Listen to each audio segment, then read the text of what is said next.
Welcome along to the Coventry coverage of the EFL playoffs. It's the Championship playoff final day today, and I'm delighted to be bringing you this commentary. It's Russ Vennon, and joining me alongside me today is Nicholas Jones. We're going to get Nicholas's thoughts in just a moment or so, or just before kick-off, which is around 15 minutes time. I'm just going to bring you a quick build-up and go through the team news. Just to let you know the team news first of all for both of these sides. They're both unchanged from the semi-finals that they got through in to get into this final, with Coventry getting through past Middlesbrough and Luton getting past Sunderland.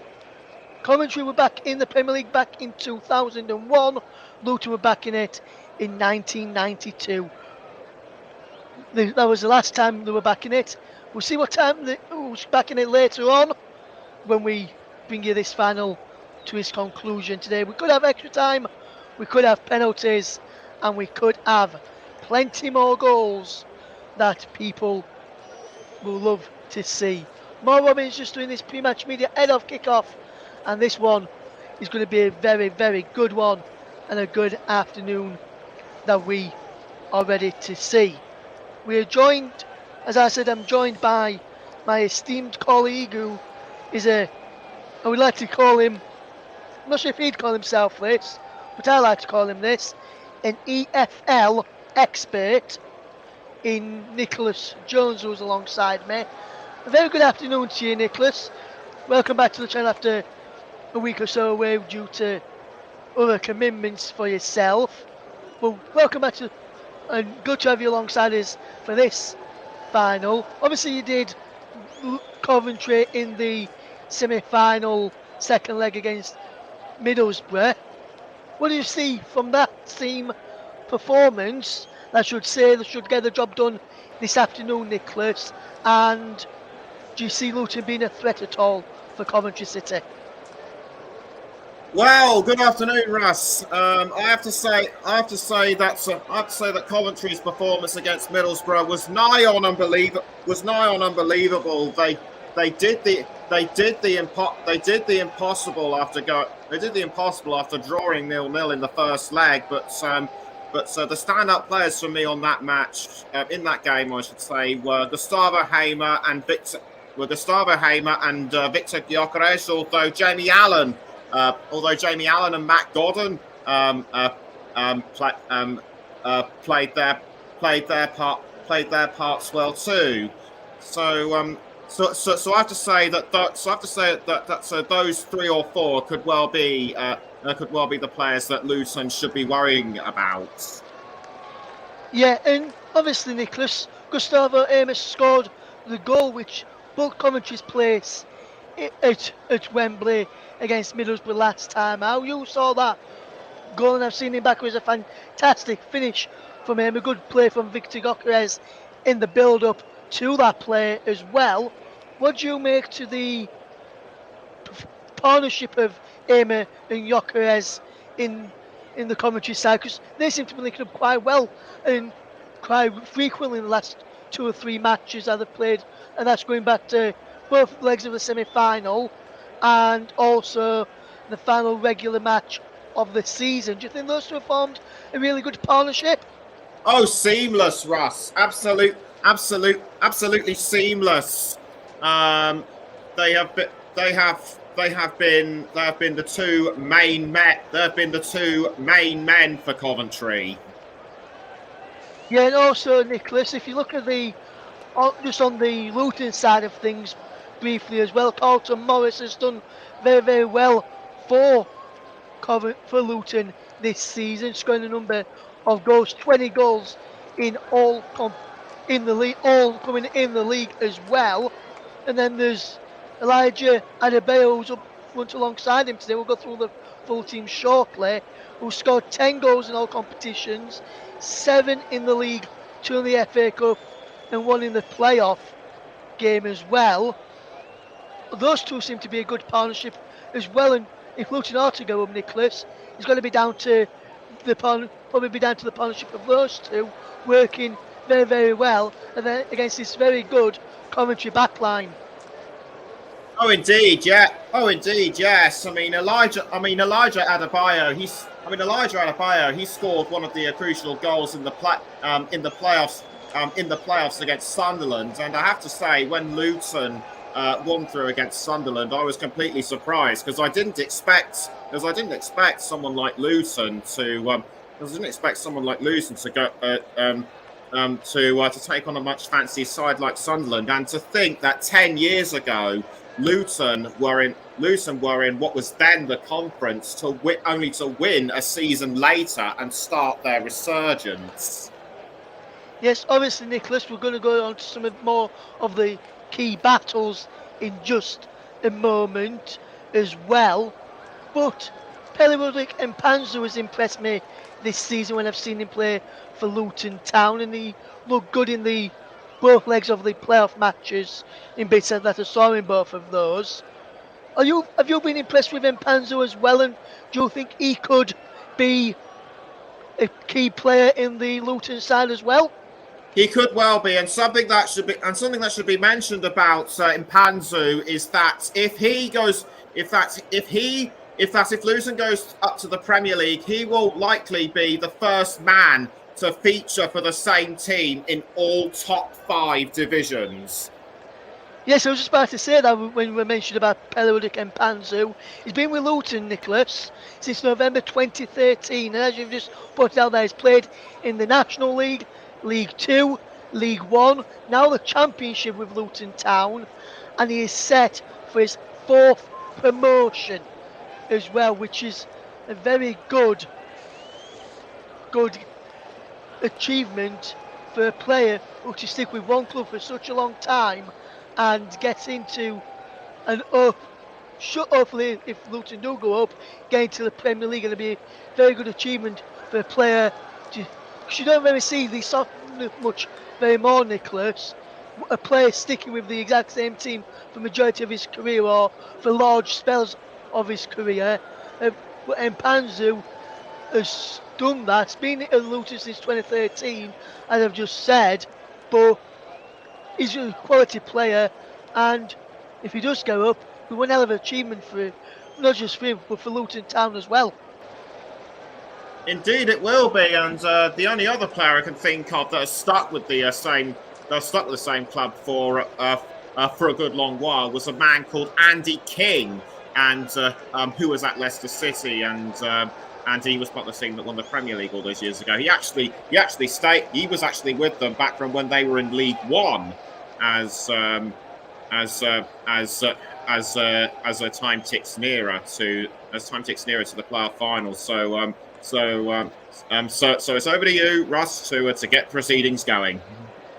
Yes, thank you very much, Nicholas. And the teams are in the tunnel. We're just going to take just one quick break just before kick-off as the teams emerge from the tunnel. We'll be back in around about 30 seconds. You can count it from now.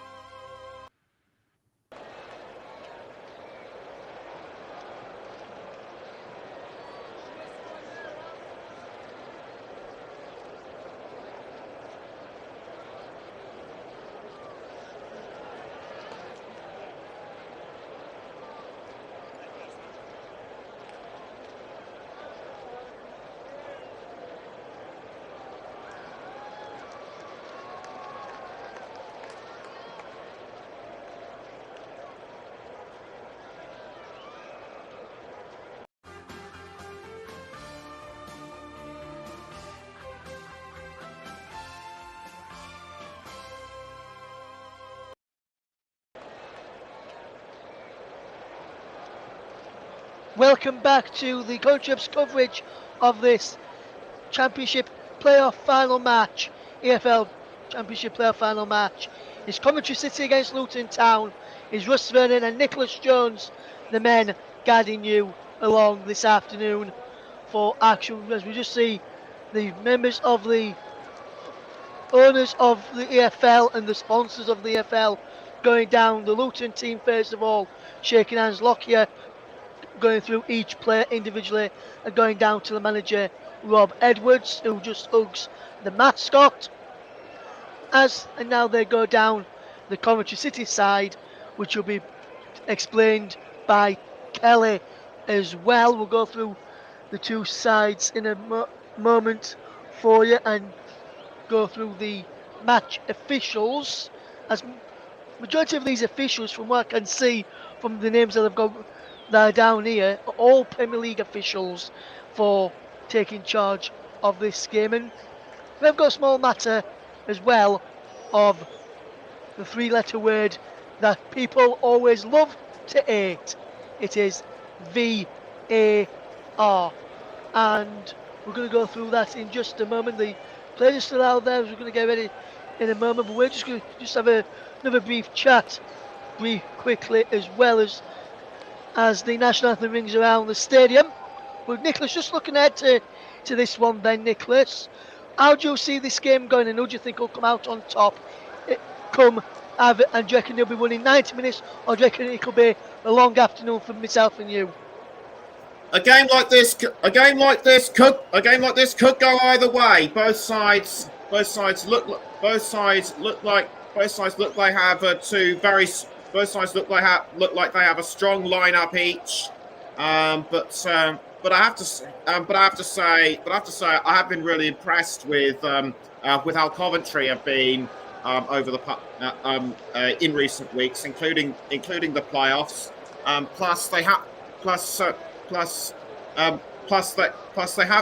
think they have won at Wembley more times than Luton. So I'm going to go for a Coventry win. And Nicholas, if we were to push it for an actual overall score, what score do you reckon it's going to be? I would probably say 2-1 Coventry. A goal each from Hamer and Gyökeres, but you never really know. That is correct, Nicholas. And let's run through the teams. And Coventry lineup with Wilson in goal, McNally, McPherson and Doyle at the back, Norton, Cuffy and Bidwell as the wing backs, Hamer, Kelly and Sheaf in midfield, with Allen behind Gyökeres in attack. On the bench, Moore, Panzer, Wilson, Esbrand, Darbo, Godden, Eccles and Palmer. That is our Coventry City lineup. They are managed by former Rotherham United man Mark Robbins, who just before the playoff match against Middlesbrough signed a new contract with the Sky Blues.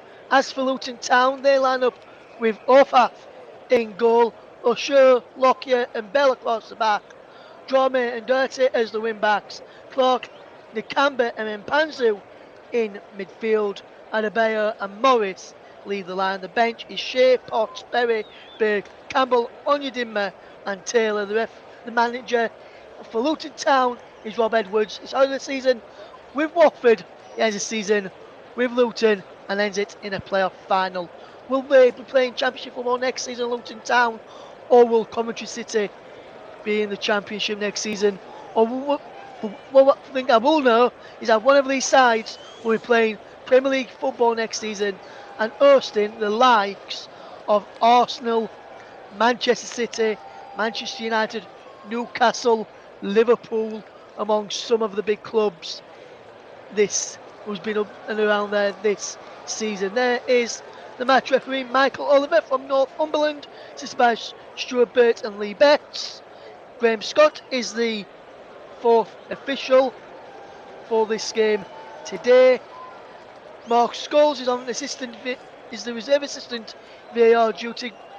Andre Mariner, who is from the West Midlands, is in our booth at Stockley Park doing the VAR, and Richard West is the other man at Stockley Park alongside Andre Mariner in VAR. The Welshman started off his managerial career this season at Watford before being wrongly sacked, and then he took over at Luton, and what a job he's done since taking over at Luton Town. There's Mark Robbins, as I mentioned, extended his contract until 2027, just before the second leg against Middlesbrough in the playoffs. Formerly of Rotherham United manager and player as well. The players are just standing around the centre circle are Luton players. The Coventry players are doing the same as the players. Luton players are standing, and so are Coventry players as well, against no forms of discrimination. Well, it's any walk of life. Should be a good match. This should be a good afternoon to everyone listening, and or good morning or good evening, depending where you are in the world. Luton Town will get us off and underway their traditional strip of orange, black, and orange. Coventry are in their traditional all sky blue strip, sky blue shirt, sky blue shorts, sky blue socks. And as Luton who gets the game off and underway, attacking the goal away to our left hand side in this first half as the ball is it forward. There's the first header in there from the Camber to try and get the ball forward for Luton Town, and now the Camber gets the ball back then.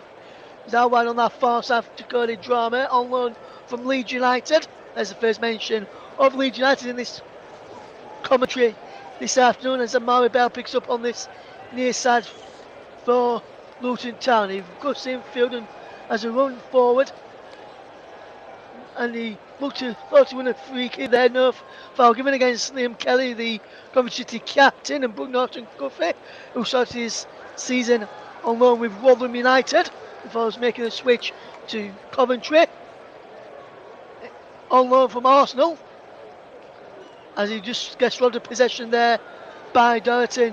Luton almost getting in there. There's a header cleared away. Kelly just gets the ball forward for Allen, and then it's had to clear up towards halfway, and he goes out for a throw-in to Coventry City. A minute gone already, still Coventry 0, Luton 0 if you just tuned into us here on the commentary of Russ Vernon alongside Nicholas Jones, your men in the commentary box for this championship playoff final. Fletch Nicholson in just a few moments to get started on the opening exchanges. In just a moment we'll go through some of the Women's Super League scores to tell you about later, as well as there's been the final day in that match, in that season today, as well as there's Morris to get the ball out wide to Cody Drame, and Drame now will pick up possession, drops the ball back to Osei, who will look forward for Adebayo, and there's a run of Doherty, who's up from left wing back role, but there's a claim, easy claim for Wilson in the goal there for Coventry City. Coventry 0, Luton Town 0 as the ball is played down the left hand side from Coventry City, and there is Amy, who plays and the action all the way back to Wilson in the Coventry City goal, as they will try and come forward here. Good start to this game as Coventry just keep hold of possession with Brooke Norton-Cuffey, drops it back into the path of Kelly, and then McFadzean. Wilson across to Doyle, and Doyle will keep hold of possession for Coventry City coming forward over on that far side. He's out in the midfield, and Sheaf will play the ball into the path of McNally, and back to McFadzean, and Coventry just knocking the ball around really, really well as Amy tries to get the ball forward, with cut out well, and Luton are back on it as Bell picks up at the back. Almost 3 minutes gone then. Coventry 0, Luton Town 0. If you just tuned into us here right now, and we just get some breaking news from Germany in a moment. We'll go through to tell you that in just a second. Well, 3 minutes gone here, Nicholas. Luton have had some of the possession. Coventry playing around at the back. What do you reckon to this game so far? How do you see this game going as we just break up, as Luton just win a free kick foul by Victor Gyökeres? What do you make to that challenge there, Nicholas? And what do you make to the start of this game from both sides? The Hatters have certainly been more aggressive, but Coventry have not backed down on their defence. With Lockyer about to take the free kick, I think Luton could be getting closer to the goal. Yes, as the ball's in, there's a penalty from Panzo, can't get the ball through. He breaks for Marvellous Nakamba. He's out wide to this near side, and Doherty down the line it goes, looking for the run there of number 18 Clark, and Clark wins his side a corner, the first corner of this playoff final, and Brooke Norton-Cuffey had to pull that ball out for the first corner of the game. Russ Vernon alongside Nicholas Jones, your men on the commentary this afternoon for the commentary hub Coventry up to JB Sports, Storm FM, and our Twitch listeners as well. Hopefully, you're all doing fantastically well as we see Luton Town getting ready to do this corner. It will be whipped in by Claw from this near side. Round the back is Lockie, breaks into there, and he's in back, and that is it. Luton have scored, or have they? I think he's been disallowed for an offside in there, I think. They're going to be checking it on VAR, and the first real VAR controversy moment in this game. And we're just having a check if this is going to be a goal here. We're just going to watch it again, Nicholas. Get your thoughts on this in a moment. He's played in his head around the back, and then is he an offside in there? I'm not sure if he's an offside in there. I'm trying to look at it again from this angle. Oh, his leg might be offside there. I think that looks like it might be Mpanzu, whose leg is in an offside position, and the goal has been disallowed. Nicholas, right choice there for you, I think. Yes, I would have to say so, Russ, because I couldn't really tell who was there. But Wilson did really well to scramble in at the last moment. Yes, and it remains Coventry City 0, Luton Town 0 in this Championship playoff matches. Russ Vennon alongside Nicholas Jones going through the action for you today. Russ Vennon and Nicholas Jones bringing you the action as we see the throw for Luton Town to be taken by Doherty, and Luton have already had the ball in the back of the Coventry City net. And it'll be very interesting with regards to Luton's ground if they were to get promoted to the Premier League, because the fans of likes of Liverpool, Newcastle, Manchester City, Manchester United, Arsenal will have to go through some of the neighbourhood's back gardens to get into this stadium, and in the away end of Kenilworth Road, should Luton get promoted come the end of this game, as the ball is all the way back with Ethan Forvath in the Luton Town goalies. And an excellent season since joining all over from Nottingham Forest, the good young American goalkeeper, 27 years of age, and is impressed this season for the Hatters. I'll be interested to see if they will try and keep him next season, as Coventry win a throw-in over on that far side as Emma gives it to Doyle to take, who gives it to Emma back to Doyle, and ball forward by Allen there is cut out, and now here comes Coventry City.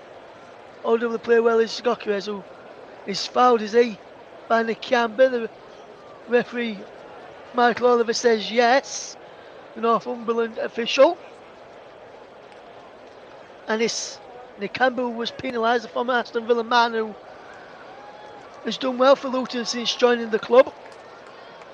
In my opinion anyways, there's a man down for Luton, is Lockyer. It's Lockyer. Yeah, Lockyer is the man down. We'll see what happened with Lockyer here. I'm not sure if they challenged, or whether he just went down off the ball. I think he went down off the ball there. Did you see what happened with Lockyer there, Nicholas, or not? No, I don't think I did. We'll just have to wait until the replay comes on our monitors to look. Yeah, interested to see what happened here. He's going down and non-moving. There's a stretcher coming on here, and I'm wondering if it's going to be a moment like we saw in the Euros that time with Christian Eriksen, when he collapsed, a similar moment to when Fabrice Mohamed collapsed. Hopefully it's nothing as serious as those two, and everyone here with the commentary will wish Lockyer all the very best, no matter what football team you support, no matter if Luton Town are your rivals. If that is reference to Stevenage or Watford, they will not wish harm on any player who represents their rivals, and quite rightly so, as well, as we waiting to see what happens with Lockyer here in the end.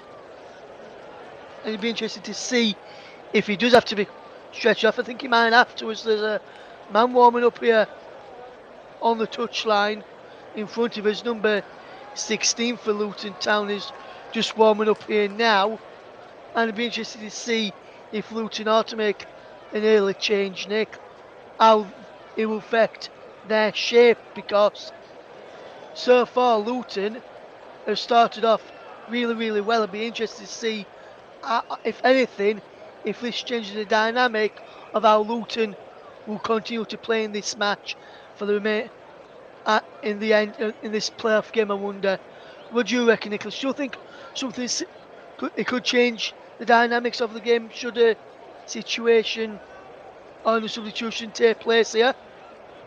Yes, I think that could change everything for Luton because Lockyer, I've heard he's been a key player for them this season, and I think there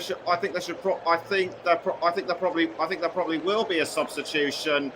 I think there probably will be a substitution for Luton. Rob Edwards has been doing really well to try and keep his side very calm and organised. He has, Nicholas, quite rightly pointed out there. We just saw of Edwards just having a chat with his players.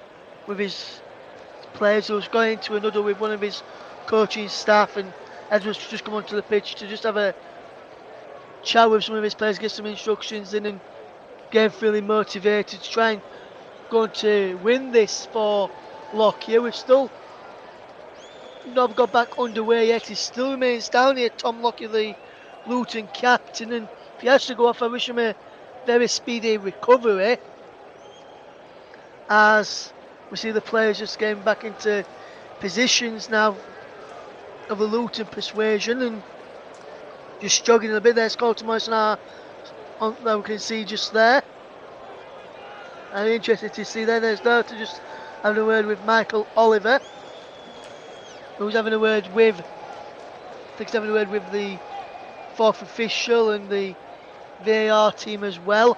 As it's a nice touch from Coventry City manager Mark Robbins and his coaching staff, clapping Tom Lockyer here now as he's on the stretcher, being carried away right now by the medical team, as we see the first change of the afternoon, and it's Baker will now come on for Luton Town in place of Lockyer, who's had to go off injured, and it's very unfortunate for a player to make the playoff final at Wembley, start it, and then only last 12 minutes. Nicholas says that's what his lasted, as he's on the going on to the main rest of the stretch to go straight down the tunnel out to the ground as Reece Burke comes on to replace Tom Lockyer. And like myself and you, I'm sure everyone here in the commentary room, Nicholas, would like to wish Lockyer all the best for a speedy recovery moving forward. Yes, indeed, and I think he's breathing, so that's some consolation. It is, and yes, Nick, and hopefully we'll get some information for you on that as the free kick from Coventry is put in and then put behind for a corner. It came off the number 11, Elijah Adebayo there, who'll pull the ball out and behind for a goal kick, as we'll just see this ball in again from that free kick from the tree. Could have let it go there, Adebayo, but he wasn't sure, as Coventry will take this corner with Sheaf. It's Bidwell who takes it, in fact, and he sends it in towards the near post and headed away. Now for a throw into Coventry City, but Norton Cuffy will come across to take it on this right hand side. It was inside the Luton half following that corner, so he just has to jog across a few hundred metres before taking the throw in, which is going to throw down the line, and Luton just shepherd the ball out of play to stop the midfielder Jamie Allen getting on the end of the ball through.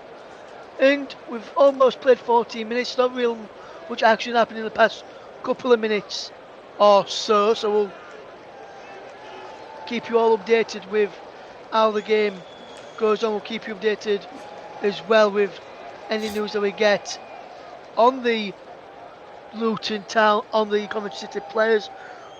Luton Town concede a goal kick there as Colton almost got in behind the Coventry defence. Good ball this from Luton over the top, Nicholas. Yes, that certainly looked like good forward play by Luton, and Morris looked like he was in a position to strike, but he was just caught out by Michael Doyle. That's right. He was caught out by Doyle in the end, and it's Callum Doyle nicking on Michael Doyle. It's Oh, Callum sorry, Doyle. sorry. Yeah, no, it's me. That's fine. As Luton will just have a throw in, which will be taken by on-loan Leeds United man Cody Drame, a right back who's playing a right wing back today. As Luton are playing a three at the back. Looks as though Baker's gone into midfield though now, and Burks may have gone to the right centre back slot with Gabriel Oshoyo moving across into the centre back, middle of the three back centre backs. And Panzo delivers a cross in. There's a poor cross, which takes a deflection behind for a corner. And Luton, Nicholas, in the opening 15 so minutes of pinning Coventry in, the Coventry have not really had much to do so far.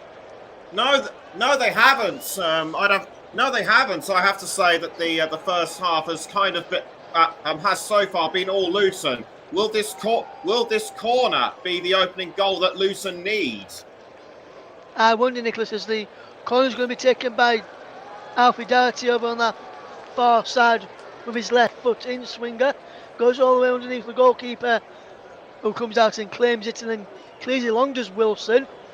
He breaks kindly for Gyökeres, but then Luton didn't get far enough away from Wilson's clearance, so he's brought back for a foul on Wilson as he tried to clear the ball away. As we just have a look at this here, there's Adebayo closed him down as he going to try to get moving. As the ball's forward there is towards the run of Gyökeres, who can't pick up the ball. There's a challenge in midfield by a Coventry man on Marvellous Nakamba. It was by Gustavo Amer, the match winner against Middlesbrough, who has committed this foul. And it's interesting to see how the game will go in the end.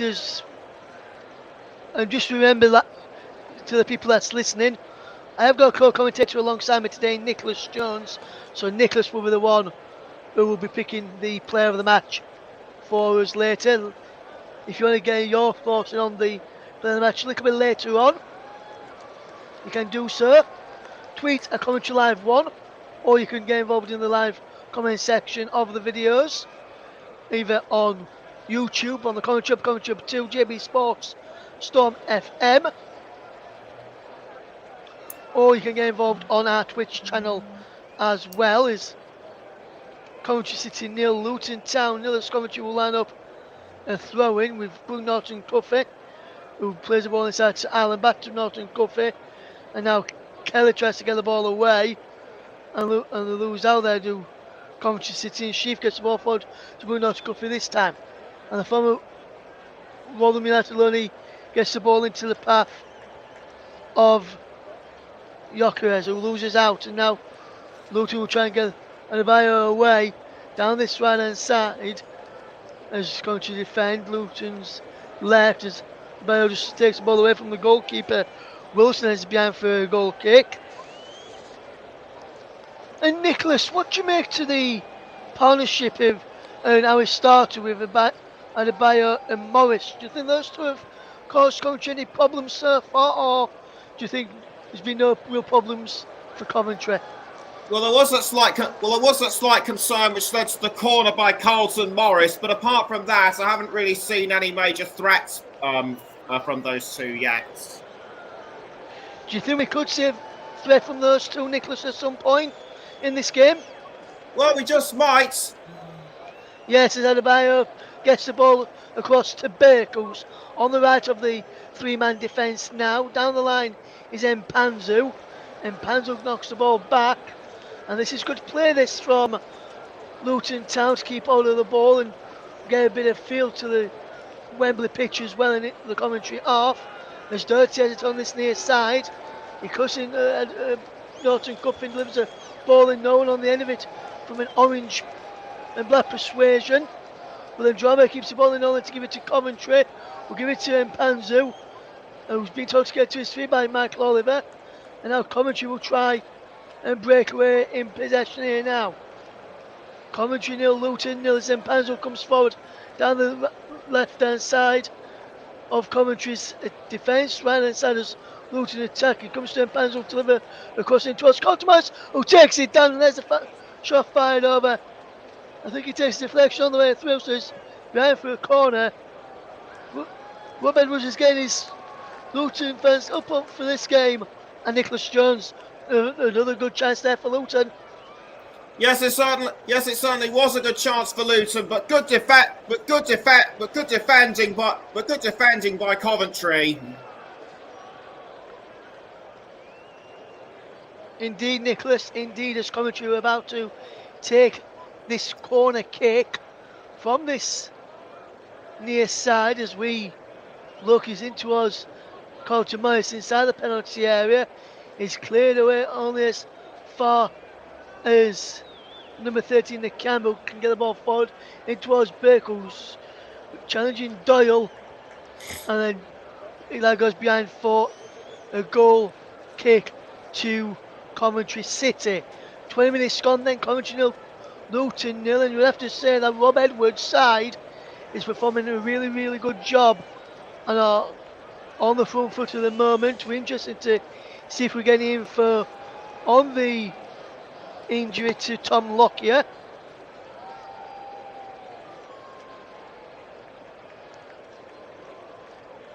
And I'm just we're not aware of the major issue to Lockyer there, so we're interested to see if we do get an update on that. We'll try and bring you an update as and when we can on Tom Lockyer, the man who had to go off with injury for Luton Town earlier on. Went down with no one around him, I think, as Mpanzu strikes a goal and is saved well in the end by Wilson. But that's another good chance for Luton, Nicholas. Just an half chance this time though, but a shot on target nevertheless.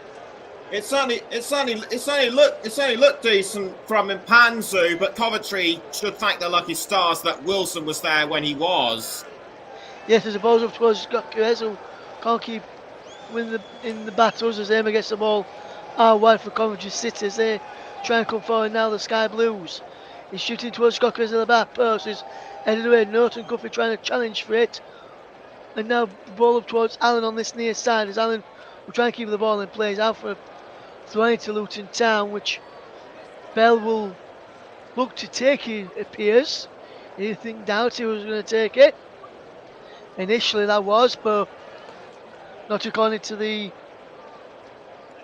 Luton man, as most of the possession has been played inside the Coventry half of the field, which shows you how dominant Luton have been in this game, and if Coventry were to score, it would come against the run of plays.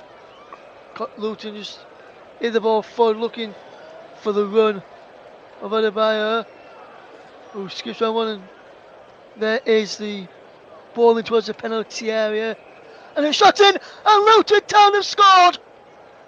Luton Town have opened the scoring. It's Clark who's got it. Jordan Clark has opened the scoring for Luton Town, and they have taken the first blood in this playoff final. The team from Bedfordshire have struck first against Coventry City, and we're mentioning off air to Nicholas and on air as well at the start. Luton Town have been unbeaten in the last 9 meetings, and could this be last 10 meetings with this goal, Nicholas Jones? That was an excellent goal by Jordan Clark. Good. The delivery, but it was a good delivery by Adebayo, and Clark said, "Thank you very much. I'll just finish it off." Yeah, good finish from inside. Being the keeper at his near post, and you always say to the goalkeepers, never get beat at your near post. Wilson forgot that memo, and he has got beaten at his near post. And Luton Town have now taken the lead. It's Jordan Clark's 4th of the season, and Luton Town are leading in this playoff final thanks to that goal to us. And will Coventry respond as they try and go forward down the left hand side? It's hacked away by the substitute Burke, and there's a foul on Colton Morris. And now Coventry City and Mal Robbins have it all to do, as there's the fans just jumping up and down, waving flags around, all the Luton fans around us, and that's just a joy to see. The fans enjoying themselves in the sun, especially with their side leading as well in this championship playoff final. It's interesting to see if Luton were to go up, how they would fare in the Premier League. Same with Coventry City, as here is Bell now for Luton Town, who are in the lead. Sheo just drops it to Burke, who will hit the ball forward, looking for the run of Colton Morris. He's over it and through to the goalkeeper, Ben Wilson. And now he's rolled out to McNally, who will find Bucknorton Cuffy. And Bucknorton Cuffy gets the ball down the line and is out of play for a throw in to Luton Town. There's a glum look on some of the Coventry fans in the stadium, especially some of the people in and around us, I must say, as the throw is taken into the path of Baker, who will find Cody Drame. Down the line he goes into the path there of the number 17 and Panzu, who will leave the throw in to Cody Drame, the on loan Leeds United man, looking for options to play this throw in to, and he goes to him and Panzu there wins another throw in, which will be taken by Cody Drame again over on that far side. And Luton, more touches and more shots when it comes to the opposition box against Coventry City. As a ball is cleared by Bucknorton Cuffy, and Coventry will try to get Gyökeres away down this right hand side. Gyökeres can't keep the ball in play, and he's out for a throw in, which will be taken on this left hand side by Amari Belly, it would seem, and he will look to get it forward. And in fact, it's going to be Alfie Doherty to take this one, and it'll be very interesting to see how this game does unfold in the remaining minutes that we've got, which is around about 60 minutes or so that we have got left to play. About an hour or so about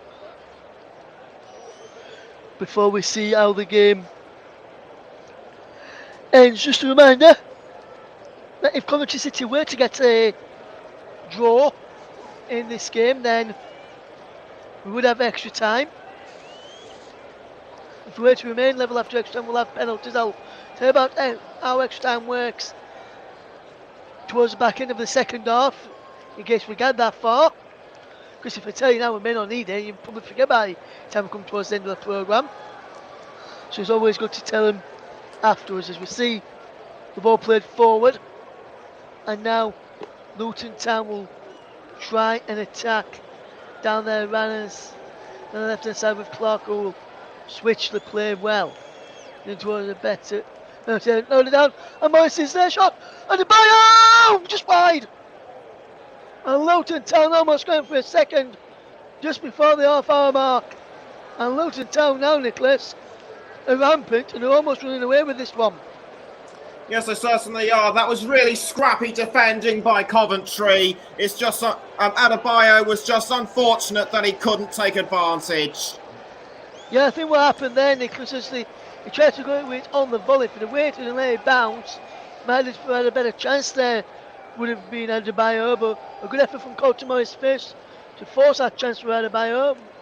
As there's the man down, which is Callum Doyle this time for Coventry City. So Coventry may have to be forced into early change as well as Luton, which will not be an happy sight for these Sky Blue fans, trailing and then losing an influential part of their back line. From what people have told me in the build-up to this game. No names mentioned who I spoke to either. As we just look at the clock goal again, Nicholas, and as you mentioned, great way from Adebayo, and then as he cuts it back from the defender, which is McFadden, he looks to see if there's anyone up in support, and he sees Clark coming in, and then again, Nicholas, fantastic finish from Clark. I know I keep criticising the goalkeeper because she got bit on his near post. We've got to credit Luton as well for the way the goal was created and taken, haven't you? Yes, we certainly do. And Clark and I should also mention that Clark appeared to read Adebayo's mind. He did, Nicholas. We'll be interested to see how this would go. As Doyle is making his way off at the moment in time. I'm unsure whether there'll be a replacement coming on for him or whether the time will come to an end for Luton as well, as we see a goal kid there from Wilson up towards halfway. No, we're looking for Guy Carez, and Luton is back for looking for Adebayo, and he breaks on that right hand side for Pelly and Panzu. In towards Morris, who goes down on the challenge, pitch for a penalty, and he's been penalised there. Morris can't believe it. I think VAR will checklist if this is going to stay as a free kick or whether they will overturn it. What do you make of this one, Nicholas? A penalty for you? I don't think so, because the ball was nowhere near them. But I would have to say that Brooke Norton Cuffey actually instigated this. Yes, and also I'll just go back to that point in a moment as Gokares comes forward for Coventry City on that far side.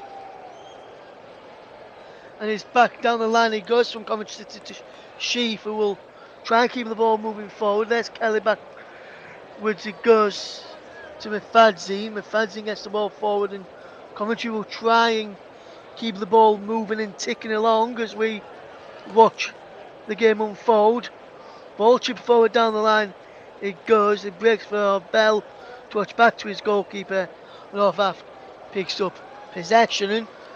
And Nicholas, 32 minutes on the clock in this game. We've seen one goal, which none of us predicted him to be a goal scorer, let alone the strikers as well. And Coventry City need to find something different if they are to break down Luton Town in this game, aren't they, Nick? Yes, they are certainly going to. Yes, they are certainly going to have to look for something new and fresh. But right now, they just keep running into walls. Yes, and just seeing how the sphere's over Tom Lockyer after collapsing on the pitch in this final today. We'll try and keep you updated if we get any news on Tom Lockyer this afternoon, and we'll try and keep you updated with that all the way through the game. If we can, any news we get, we'll bring it to you here on the commentary, either by myself or by Nicholas Jones. Whoever gets the news first, we'll try and bring it to you to keep you all informed with the game. And I'll just have a look in a moment, see if Luton's putting it out on their social media regarding him, as Cody John is on the far side. There's ball in, and the ball's in, and the ball heads it over, and he goes wide. Length from Adebayo as a wonderful cross from Cody Drama, but Adebayo can't keep his head down on target, Nicholas. No, he certainly couldn't. I mean, that was good delivery towards Impanzu, but Impanzu aimed just wide. He did, Nicholas, and it was a good effort in the end from Adebayo there, and we see Coventry will try and come forward down the far right hand side, coming up towards the final 11 minutes of this first half between Coventry City and Luton Town, and it remains Coventry nil, Luton Town 1, as it's a throw-in on the far side to Coventry midway inside the Luton Town half of the field. I'm interested to see how it goes in the end.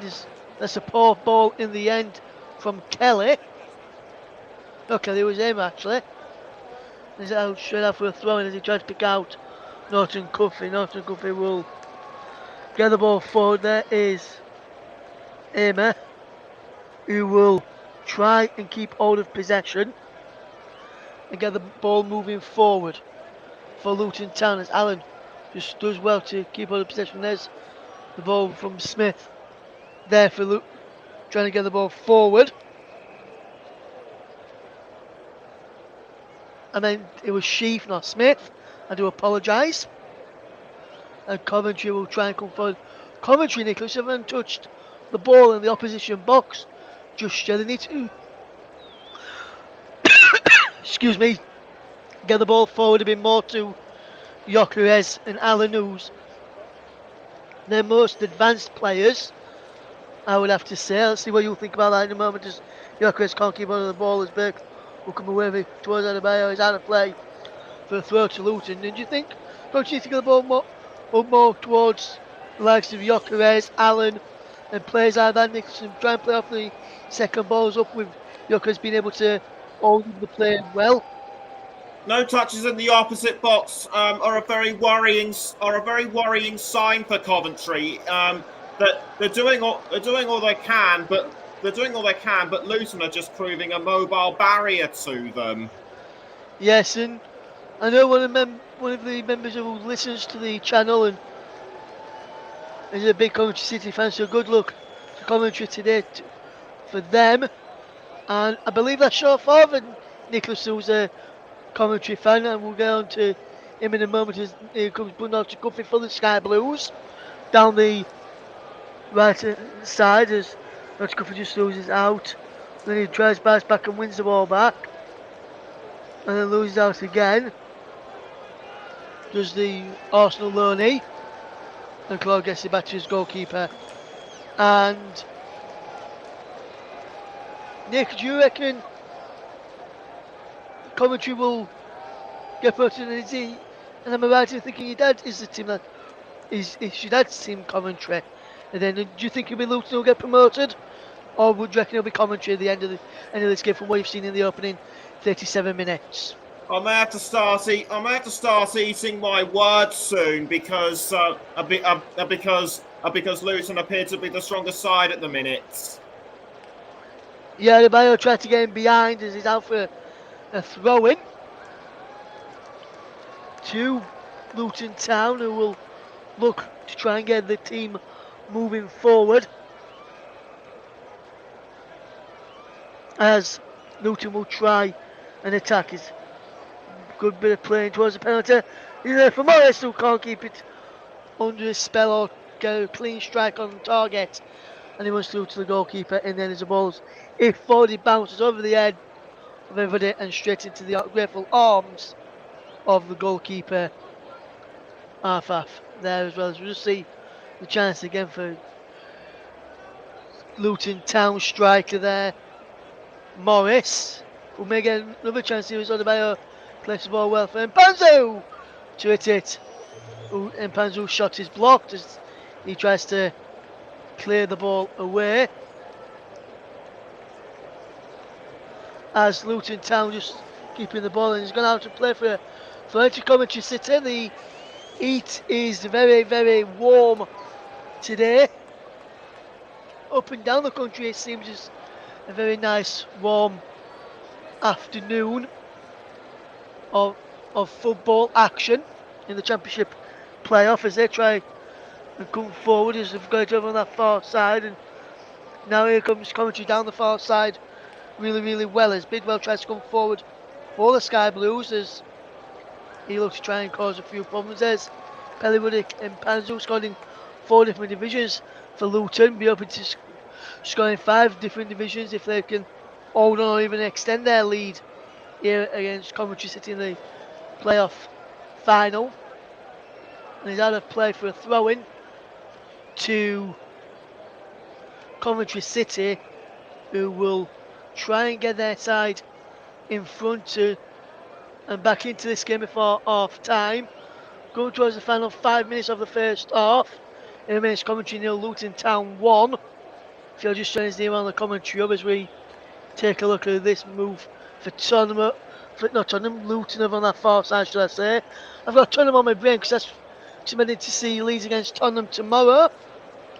Hoping Leeds can provide the greatest of great escapes and survive in the Premier League next season.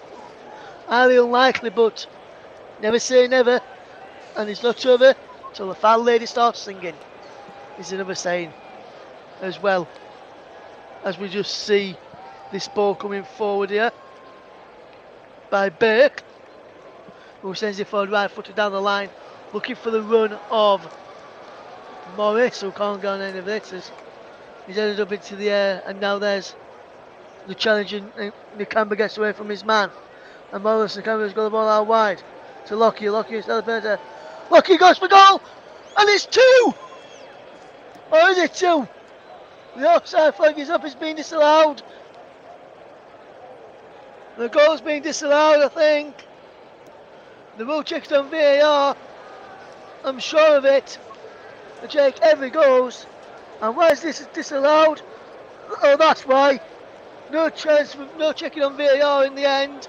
He hits the arm of Adebayo and bounces into the back of the net. And the goal is disallowed. And it was Riley disallowed for an handball in the end. And VAR has had 2 moments in this game. And they've not been overturning the decisions of the referee. As we see Bell playing the ball forward. What can he do here as Luton try and grab a second just before half time, and Panzo has it wide. Good bit of play this from Doyle. Whips the ball and he breaks for not to cut the other back person. He can try and come away for Coventry City. He's got the men forward in attack. It's Emma. Emma delivers the ball in first time, looking for Gyökeres. Gyökeres round the back. Can he keep the ball in play? He can. Victor Gyökeres up on the left hand side. Drops the ball back into the path of Bidwell. And now Kelly. Bidwell again, and now Doyle. Doyle plays the ball forward into the gap, as now here comes forward. Doyle down the line again for Coventry Cities. The ball's played in behind this time, and Roger over the ball towards the penalty. Missed for the back pass, and oh my word, how is that not 1-1? Aimer has just missed a glorious opportunity to put Coventry City level. And how has he missed this, Nicholas Jones? I'm as gobsmacked as you are, Russ. Absolutely gobsmacked. Hamer did look to me as though he was in the right place, but I think it was at the wrong time. Nevertheless, that has given some hope to Coventry. Yes, and I'm sure if your dad's listening, Nicholas, he'll be getting some hope there that Coventry will be on the front foot and hopefully can turn this game around, as well as I know a few fans of clubs that are rivals to Luton will be thinking too, like Mike Ornament, who was resident here on the Coventry as well. The shot coming towards the end of the penalty area. Will Luton get a striking on goal? It breaks in for Norton Cuffey. Good play this for Coventry, who lose out, and now here comes Dirty on this left hand side. He's got Morris on the outside. Morris will cut back, try to get the ball in play. He comes off McNally and is behind for a goal kick. And I'm sure, Nicholas, that came off McNally, and that should be a corner kick to Luton Town. I'm a bit surprised that the referees only gave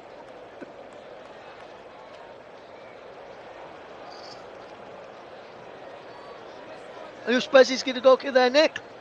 Yes, I'm very surprised because that did look corner worthy.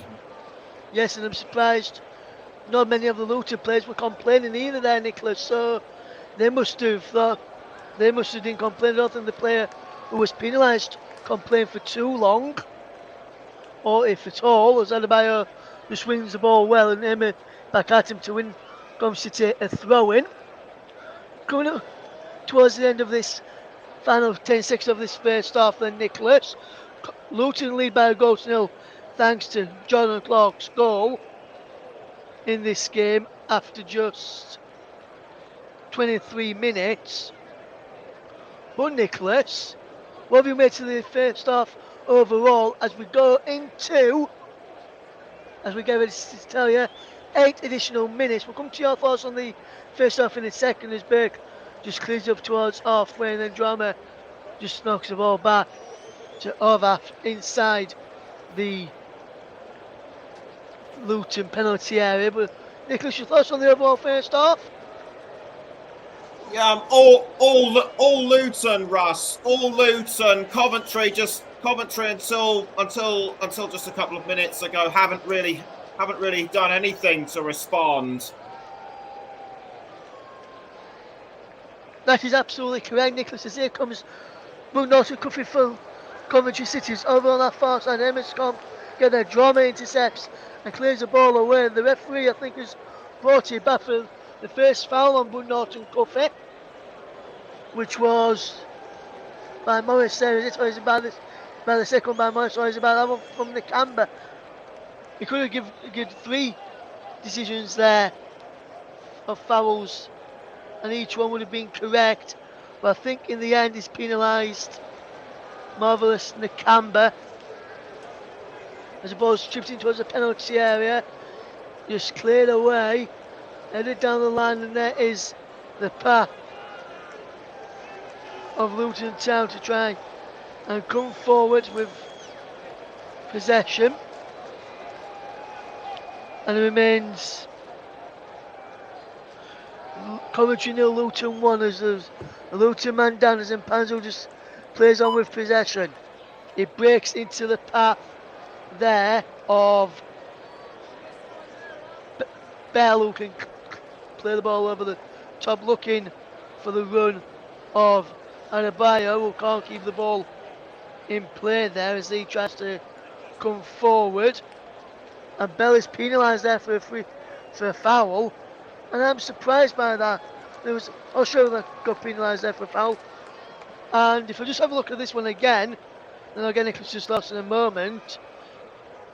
I think that is a foul. I can't see him. I don't know whether having too many complaints there, Nick. We'll come to your thoughts on that in a second as we just wait to see this corner kick. Well, this free kick, which Amy is saying the Wolves are back far enough. Amy now takes it towards the penalty area, up goes there in the back post. The Fezin flicks it back inside the penalty area. Back to Norton Cuffy. On this right hand side, Norton Cuffy attacks down this right hand side. There's the ball back here now to Norton Cuffy again. Back to Amy. Amy delivers the ball towards the penalty area. And then he'll have to come out and claim. And there's a free kick. Foul on the goalkeeper and defender there by one of the Coventry City players.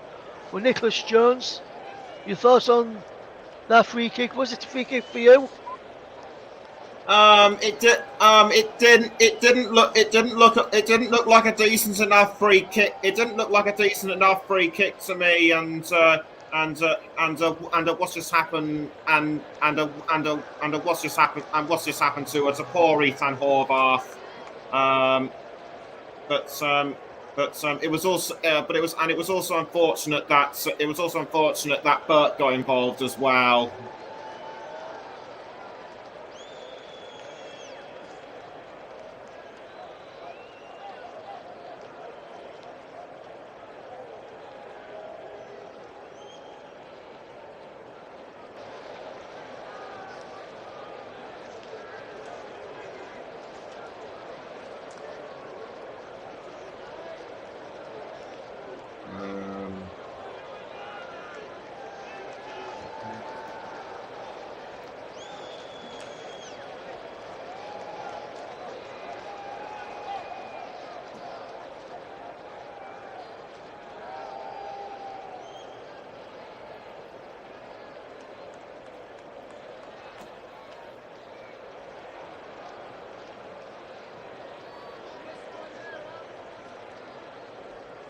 So goal kick to be taken by Ethan Horvath.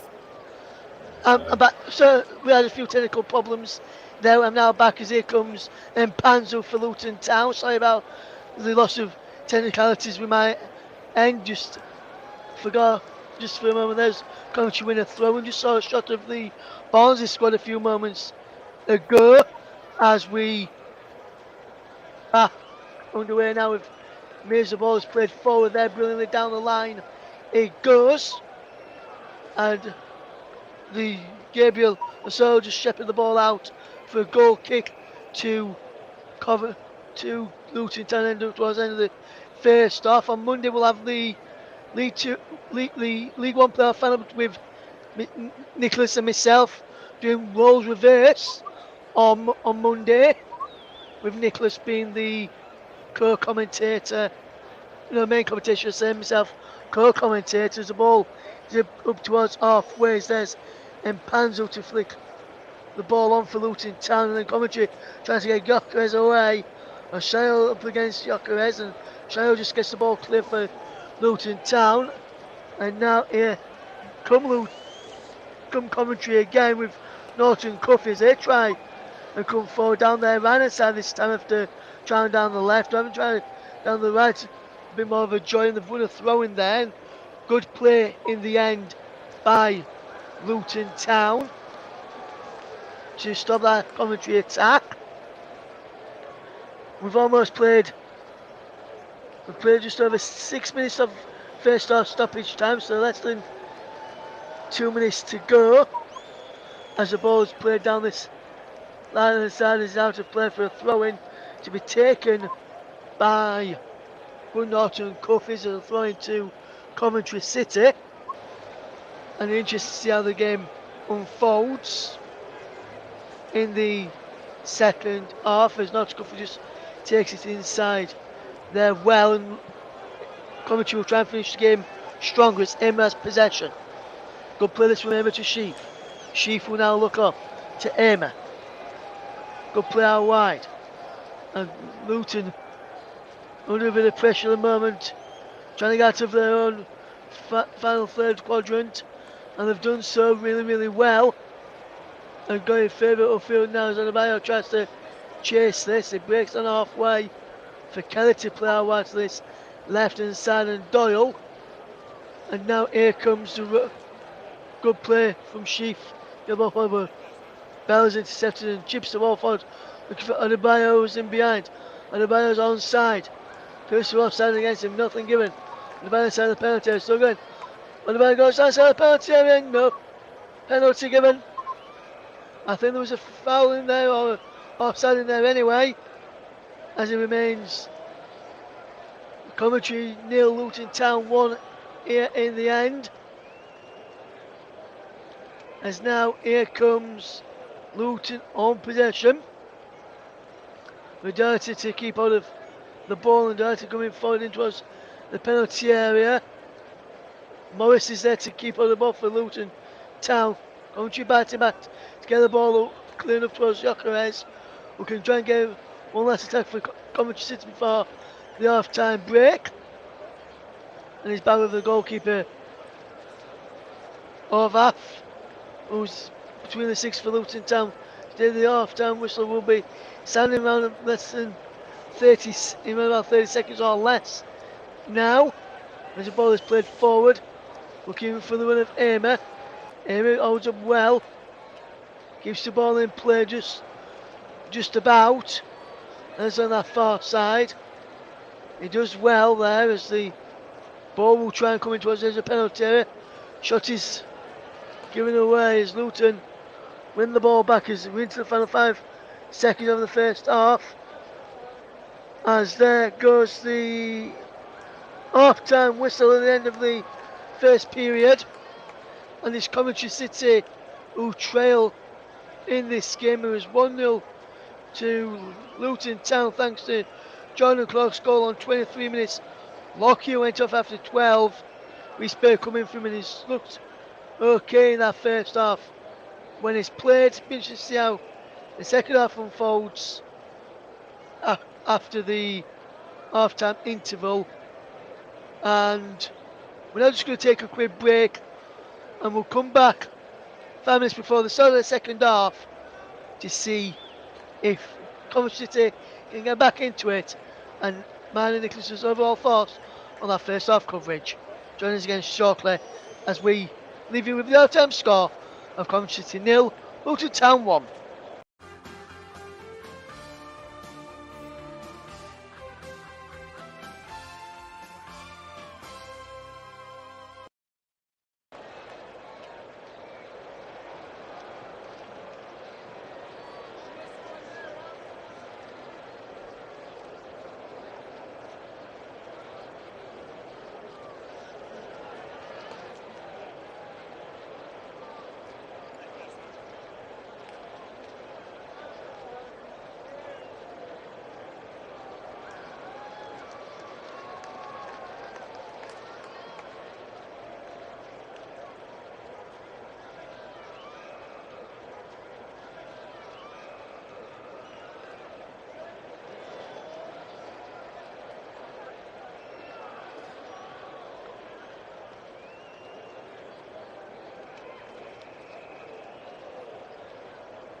Welcome back to the Coventry Hub's coverage of the Championship playoff final between Coventry City and Luton Town. We hope everyone in the Coventry Hub hopes and prays that Tom Lockyer of Luton Town will be okay. I have received some word that he is conscious and on his way to hospital,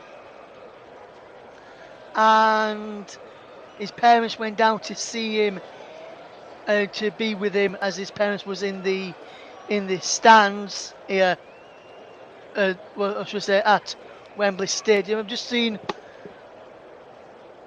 a video there, and the way that we've just received, and I'll read you to what we've got here. It says, Tom Lockyer collapsed on 6 minutes just on the edge of his 18-yard box. We had word that he's awake, he is conscious and on way to hospital. That's the news that we all wanted to hear, that he's awake and conscious on his way to hospital. Hopefully he makes a full recovery. Obviously myself and Nicholas didn't really see what happened during the time as we was following the ball around, and we just saw him sort of play down and then realised who he was. I have seen a video at half time on my mobile phone, and what I can tell you and describe it as what's happened for you guys. Tom Lockyer was just walking backpedaling, watching the play go on. He tried getting up, but couldn't get up in the end, and ended up collapsing. But as I said many a times throughout that first half, and again just now, speedy recovery from everyone here at the Commentary Hub, and we hope everything and praying everything is okay for Tom Lockyer in the end. And I'm going to fetch in my co-commentator Nicholas Jones, and Nicholas, you've just heard me mention there what happened with Tom Lockyer, and I'm sure you echo my sentiments in that, wishing him all the very best in the situation, and that is the speedy recovery. And it's also, Nicholas, it is good news that he is awake and conscious and on his way to hospital, doesn't he, my friend? Yes, yes, indeed. That is very good news, and special praise must also go to the physios and organisers. They were on the pitch straight away, and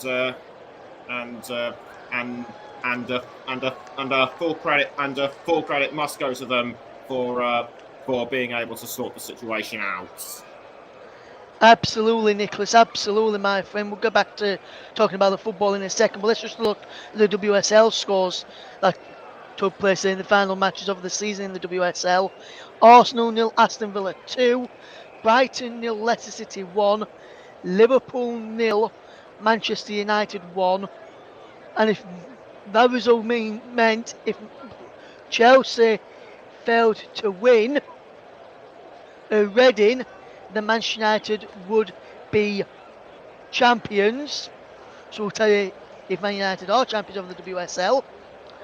England, Man City 3, Everton 2, Reading 0, Chelsea 3, which means Chelsea are champions, but that also means that Reading are relegated, and they finish West Ham United 2, Tottenham Hotspur 2 as well there. So, but those are the WSL scores, but hopefully we'll try and get some more information throughout the second half on how Tom Lockyer is, and how any updates that we will get, we'll bring it to you here on the Commentary Hub throughout the second half. And on behalf of everyone in the Commentary Hub, we hope that Tom Lockyer makes a full and speedy recovery in the end there.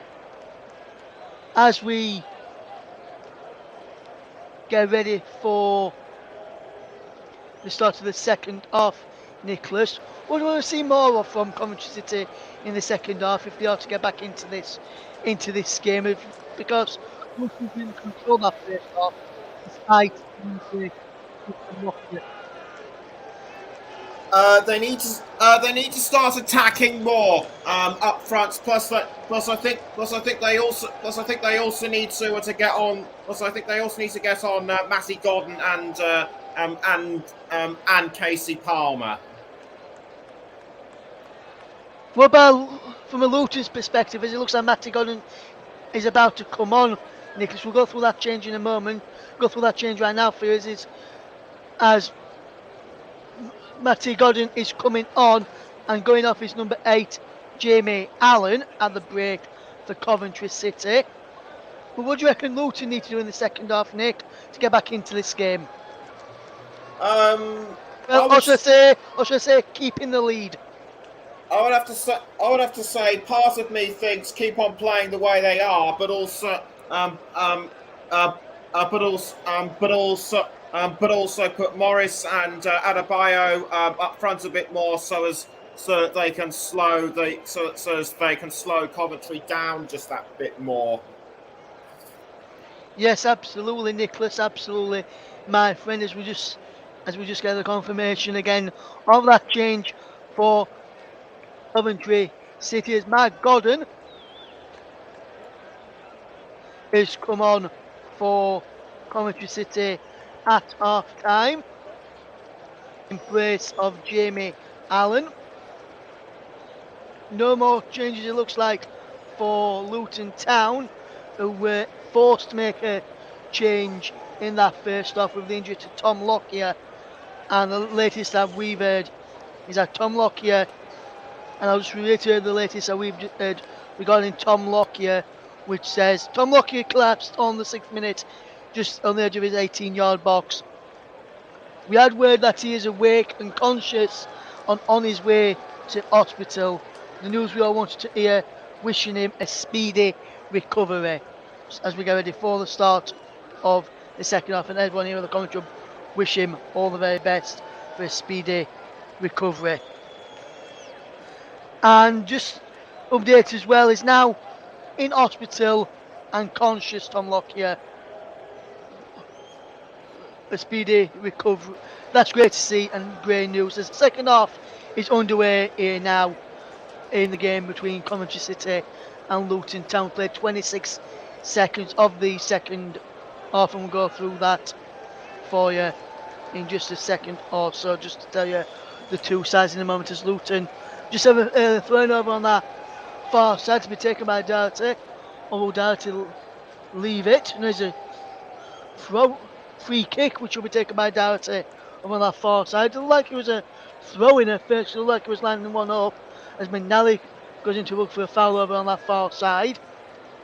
He's going to be taken in brilliantly by Doherty towards the back post, cleared away at the near post there in the end by Coventry City, but not to Cuffy helps it out. Godden and Amer just playing the 1-2 for each other there. Ball up towards Gyökeres, who can't keep hold of the ball, and then Panzel just keeps hold of possession for Luton Town and drops it all the way back to his goalkeeper Orvath. So let's go through the teams then. For Coventry's Wilson in goal, McNally, McFadzean and Doyle across the back is Norton Cuffy, and Bidwell as the wing backs, Amer, Kelly and Sheaf in midfield, Godden now on behind Gyökeres. As for Luton Town, and we'll go through those in a moment, as Morris is in behind here. Coach Morris inside the penalty, over the play well, brings it back to the bio and puts it wide, and then the offside flag goes up eventually against Colton Morris, who was offside in the end, but they've got to wait for the play to continue and come to a natural end if he's in a goal scoring opportunity, which he was for Luton Town there. That's why the linesman delayed his flag here, because we have got VAR in operation today. And we can just go through the Luton team for now. It's Orvath in goal, who's been just closed down there by Ben Amer, who almost profited, Gustavo Amer should I say, almost profited from that brilliant closing down and almost getting Coventry an equaliser, but he just closed him down from the wrong angle there in the end as he went wide. And now, good start to the second half from Coventry, Nicholas. Yes, indeed. But I'm not really sure what to think of that attempt by Gustavo Hamer. I think it could well have been an offside. Yeah, I think he might have been offside, but we'll never know because he didn't go in the back of the net, Nick. So we'll have to just see. Look, so we will never find out if he was offside. And I will go through the Luton team when we get a moment in place. Look, Coventry coming forward with Sheaf out wide. It goes back to Sheaf now, and here's Kelly, the captain, across to Doyle, who's up from the back. Out wide is Bidwell. Doyle again. Moves the ball in, deflects behind for a corner to Coventry City. I'm just going through the Luton Town team news for the second half.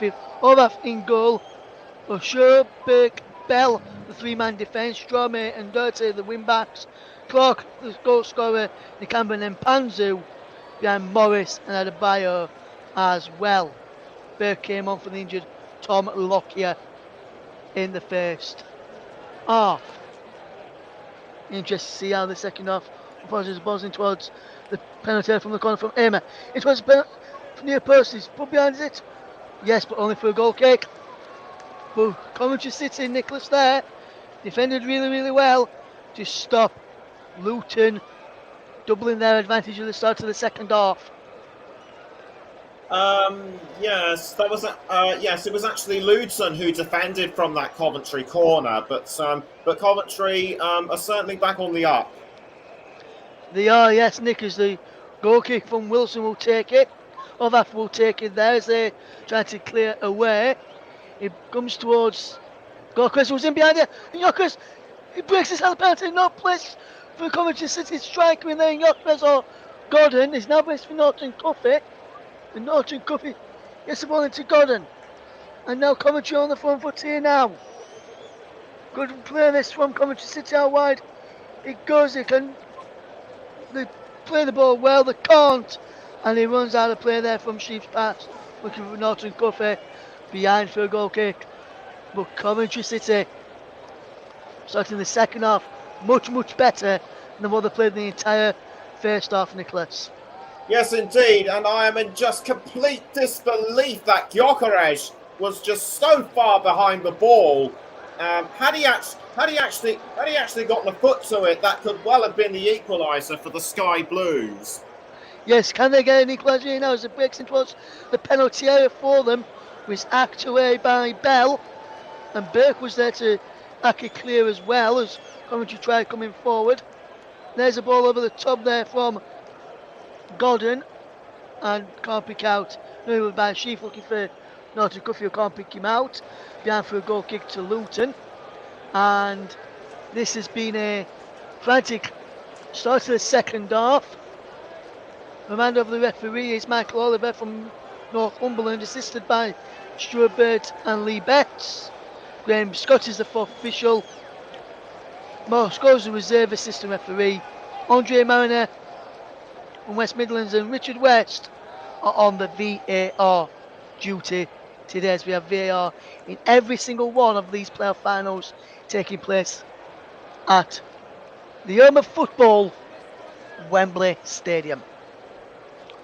And we're open, and it looks as though there's a decent crowd here today, Nicholas. Sun's out, football on, decent crowd. There's a few empty seats as we're probably just coming back from their half-time refreshments now. But it looks like there's not an empty seat in the house when it's quiet when the reaction towards the start of the first half. No, as we see let's go to try and come forward here again. We'll break off from Chauvel and then we'll come back to your point in a second. He breaks for Kelly, who fires over, can't keep his effort down, and just over the bar there. Nicholas, what was you going to say? I was just going to say that. Every seat in the house was filled, but to get back to Liam Kelly, he was in the right place, but I think he got there at the wrong time. Yeah, and also Nicholas, I don't think the angle was right for him to shoot from that sort of distance there. I don't think he opened up properly for him as well as he probably would have liked to there as the ball's up towards Gordon and Gyökeres. A clash of heads by two Luton players. Burke, the substitute, and O'Shea is down. Both with a clash of heads. Both have by both of their own players. And we're now going to wait and see what happens with these two here. There's two medical team members of Luton Town on the field of play. And if Luton were to lose two of the other players, one being the substitute Burke, and I'm sure this is going to be a real mountain to climb to keep in lead. There's going to be more disruption at the back for Webb Edwards' side if they have to come off here, Nicholas. And this is something that is not wanting to happen. No, it certainly isn't. And if Burt goes off, Luton will be playing with 10 men, and that is something that no manager wants to face. Well, playing for 10 men for a bit of a period until a substitution is made, because it can make up to 5 substitutions, but 3 separate incidents, 3 separate stoppages. But Burke is up on his feet, I'm glad to report, and the show is also up on his feet. It looks like as well, so that's also good to see. And Burke is now back on as the game's now back underway, as Wilson just claims the ball for Coventry City and rolls it out to Callum Doyle, who will play the ball forward, looking for the run of Godden and Gyökeres. We can't find him. He now breaks for Gyökeres, edge of the penalty area. Can't pick out his teammate Godden, who's got just a bit further forward from Gyökeres now. Gyökeres drops back to play in the Allen role rather than the lone striker role.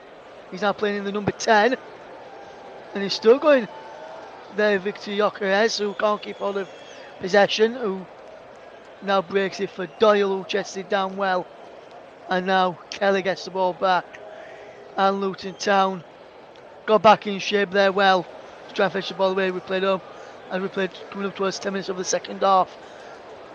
Coventry 0, Luton 1 as the ball in towards Godden, and it's put behind in the end by Bell. It's a corner. Good pressure this from Coventry, Nicholas. I think if they ought to get something from this game, they need to score and score quickly. Yes, that's right, and this is more like the Coventry I saw in the playoff second leg against Middlesbrough. So this corner could well be the make or break for Coventry. Yes, corner playing in from the right hand side, and he's just headed over the end, over the top, in there from McNally. It was a wonderful whip corner in from Gustavo Amer, and McNally got up there with the back post, but couldn't keep his header down in the end, and that was a poor effort in the end from Luke McNally.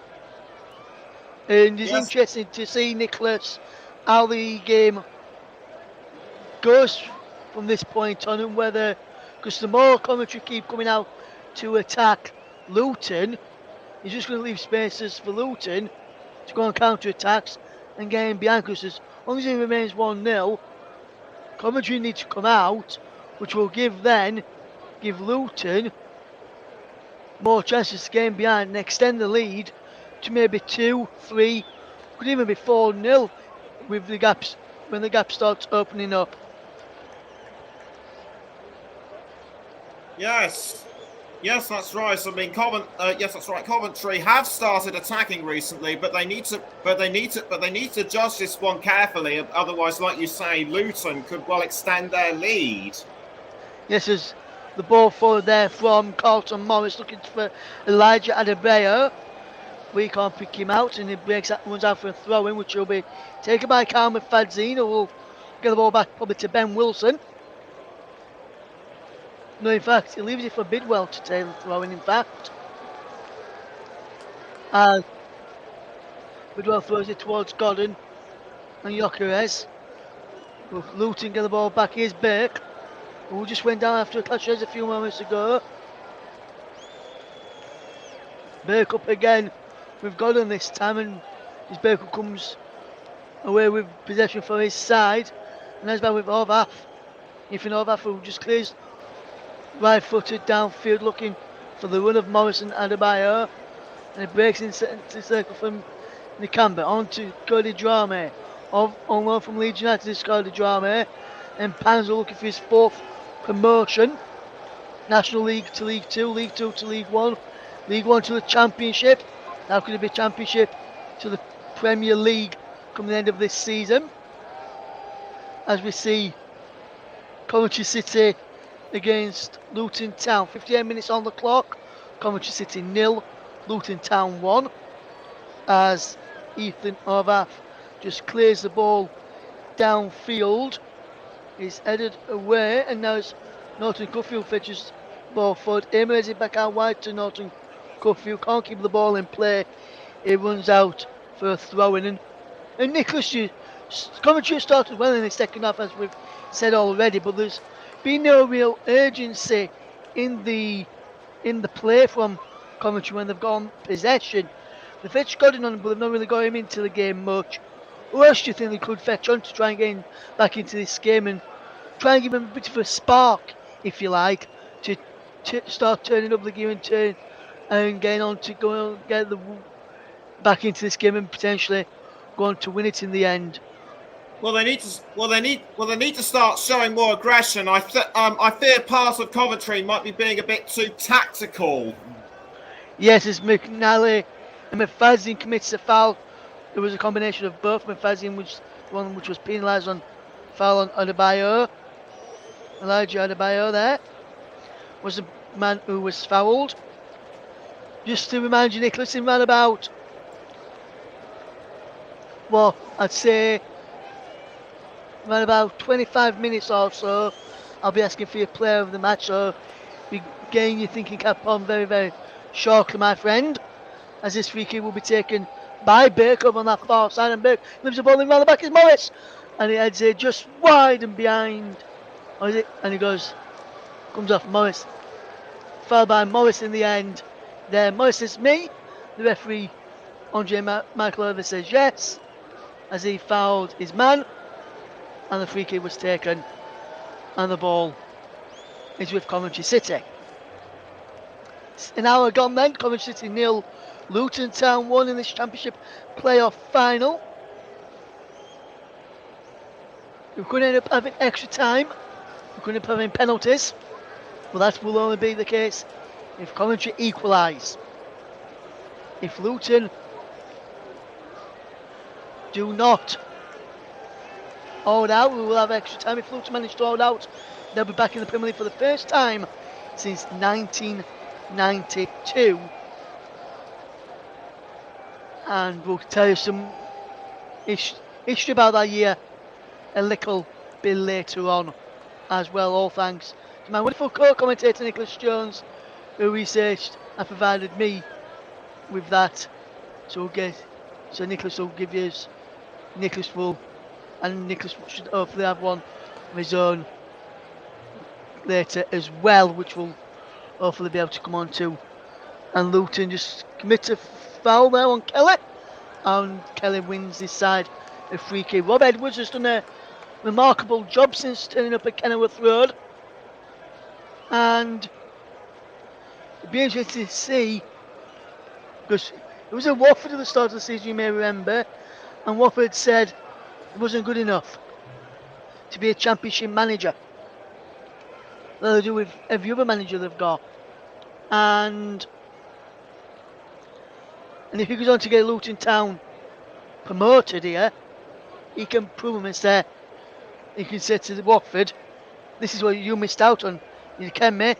This could have been the case for you rather than Luton, but who knows what will happen in the next half an hour plus stoppages or so. As we see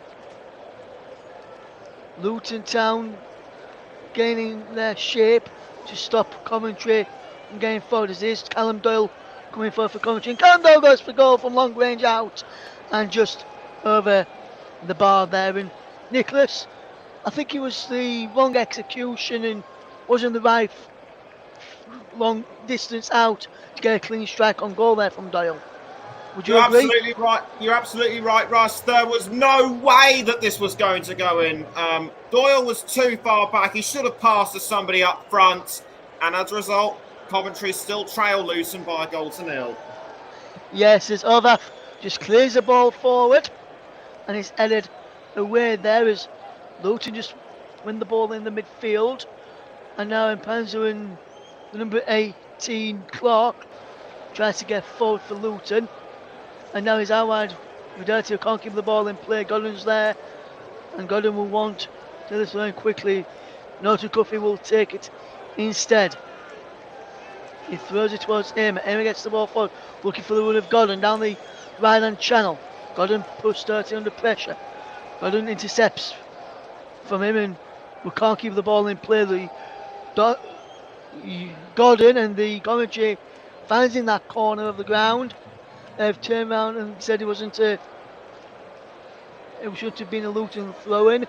Should have been their throw-in, but the linesman had probably a better view than they did. And had a better view than I did as well, because I wasn't sure which way it was going to go. So I just looked at the linesman and he flagged to say that he'd gone the way of Coventry City. And now here it goes as Luton will try and get the ball away. And they've got Coulter Morris down this right hand side. Morris plays the ball inside. And Clark, the goal scorer, is breaking forward. Gets it back out to Coulter Morris. Coulter Morris tries to pull the ball into the bio and it's blocked by McNally and behind for a corner. And this is Luton's first real spell in the second half, Nicholas. And they're getting back on the front foot now, Luton. Yes, it certainly looks like they are. That was good defending by Coventry, but Luton's next corner could well determine if they go in front or not. Yes, and they'll be looking to extend their lead at Wembley if they are to try and keep that and have a 2-goal buffer going into the final few moments of the game, as well as we get ready for the second, as we get ready for this Luton corner to be taken. Morris is in there as Dirty delivers it in. Well, the back edges go up, breaks in the penalty area for the Luton Town shirt. Dirty delivers the ball back in, heads go up again and clear this time by Coventry City. And Coventry can break as they try and come down this left hand side, and the ball's played down the line for Gyökeres. Victor Gyökeres inside the penalty area now. Gyökeres pulls the ball across. Shot there, equalising goal for Coventry City! And it's Gustavo Lema who has levelled things up for the Sky Blues at Coventry about level. Gustavo Lema with the goal as to draw Coventry level, and the crowd are going absolutely balmy. So the Coventry City players, and that goal could be the one which turns the tide in Coventry City's favour. It's Coventry City 1, Luton Town 1, Nicholas Jones. Yes, it certainly is. That was great play up front to Victor Gyökeres, and Gustavo Hamer just pounced when Gyökeres passed him. We did say that those two worked really well as a team, and boy did it show. It did, Nicholas. We mentioned that at the start of the programme. Go back and listen to it, guys, if you want to, after the commentary's finished. We mentioned how Gyökeres and Hamer work really, really well. And it's Gyökeres with the assist, Hamer with the goal. And just like in the playoff semi-final against Middlesbrough to book Coventry's place in the final at Wembley today, is the same combination to draw Coventry City level in the playoff final against Luton Town. What is his 11th goal of the season for Gustavo Hamer, and what a start and what a game we've got in prospect now as Luton being put under pressure as Bell tries to get the ball away down to there now to clear left footed down left hand channel looking for Coulter Morris, and if Morris has got that pass right to Adebayo before that corner which Coventry broke on Luton with, it could have been 2-0 and game over. As it is, it's game on as Coventry will try and come forward again down the left hand side near the back of Cody Drame and behind for a goal kick, behind for a throw, should I say, to Coventry City. But Luton Town and Rob Edwards is, and I think, Nicholas, that goal from there from Coventry was a case of the commentator, because it was just talking about what Bob Edwards could be saying to the Watford hierarchy, who sacked me early on in the season if he got Luton promoted, and then 2 seconds later, bang bang, is Coventry 1, Luton Town 1. I think Coventry must have heard me and thought, we're not going to let us be right here, actually, because I think that's what they were saying there. They're not going to let me be right in the end, and that's what they are saying there in the end, Nicholas. And Coventry City have really done absolutely fantastic in this second half, and on the second half showing, they deserve to be level. Yes, indeed they do. Yes, indeed they do. And if they just keep carry on the way they're playing, plus put in a bit more aggression, I reckon it'll be Coventry that'll be in front and not Luton. Yes, will Coventry get in front in the end? And Nicholas, I don't know if you probably did hear me and others around there. I just want to apologise for when Amos scored. My voice almost went when Amos scored. I do apologise for that, as Doyle now has the ball for Coventry City down the line. It goes. And the ball is forward over the top there. Looking for Adebayo, who can't get in there. And is behind. Well, no, behind is through to the goalkeeper, Wilson. But Luton now need to respond and try and get their 1-goal advantage back and try and keep it out. Now that we did so well in the first half since the 23rd minute of the game, and Luton now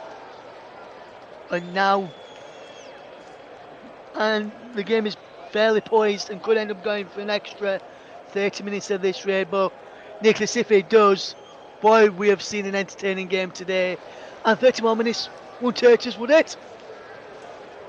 Yes, it certainly has. Yes, it certainly has been entertaining. And right now, I feel there's very little to choose between the two. I don't know who's out in front. Yeah, it looks like Coach is playing the better football in the second half. Luton was starting to creep back into it. So I say the Coventry goal probably came against the winner play, because Luton had just got back in their rhythm and tempo for the last 5 or 10 minutes before Coventry scored. And Coventry had a little spell at the start of the second half, and Luton got back on top. And then Coventry equalised, and then you're most vulnerable when you've just scored. So Luton could get back in front here now, and Panzo will be hoping for a 4th promotion of his career with Luton Town, if he can help his team turn this tide back around, as we see Luton with the ball on the back with Masayo to Burke, and Burke will just keep hold of possession. Let me remind you about when they played each other earlier on in the season. It was 2-2 at Luton on September the 14th, and on February the 11th it was 1-1 at Coventry. What will it be today? 3-3? Do you think it'll be 3-3, Nicholas? It doesn't look like it'll be 3-3 right now, but that could change. It could, Nicholas. It could change.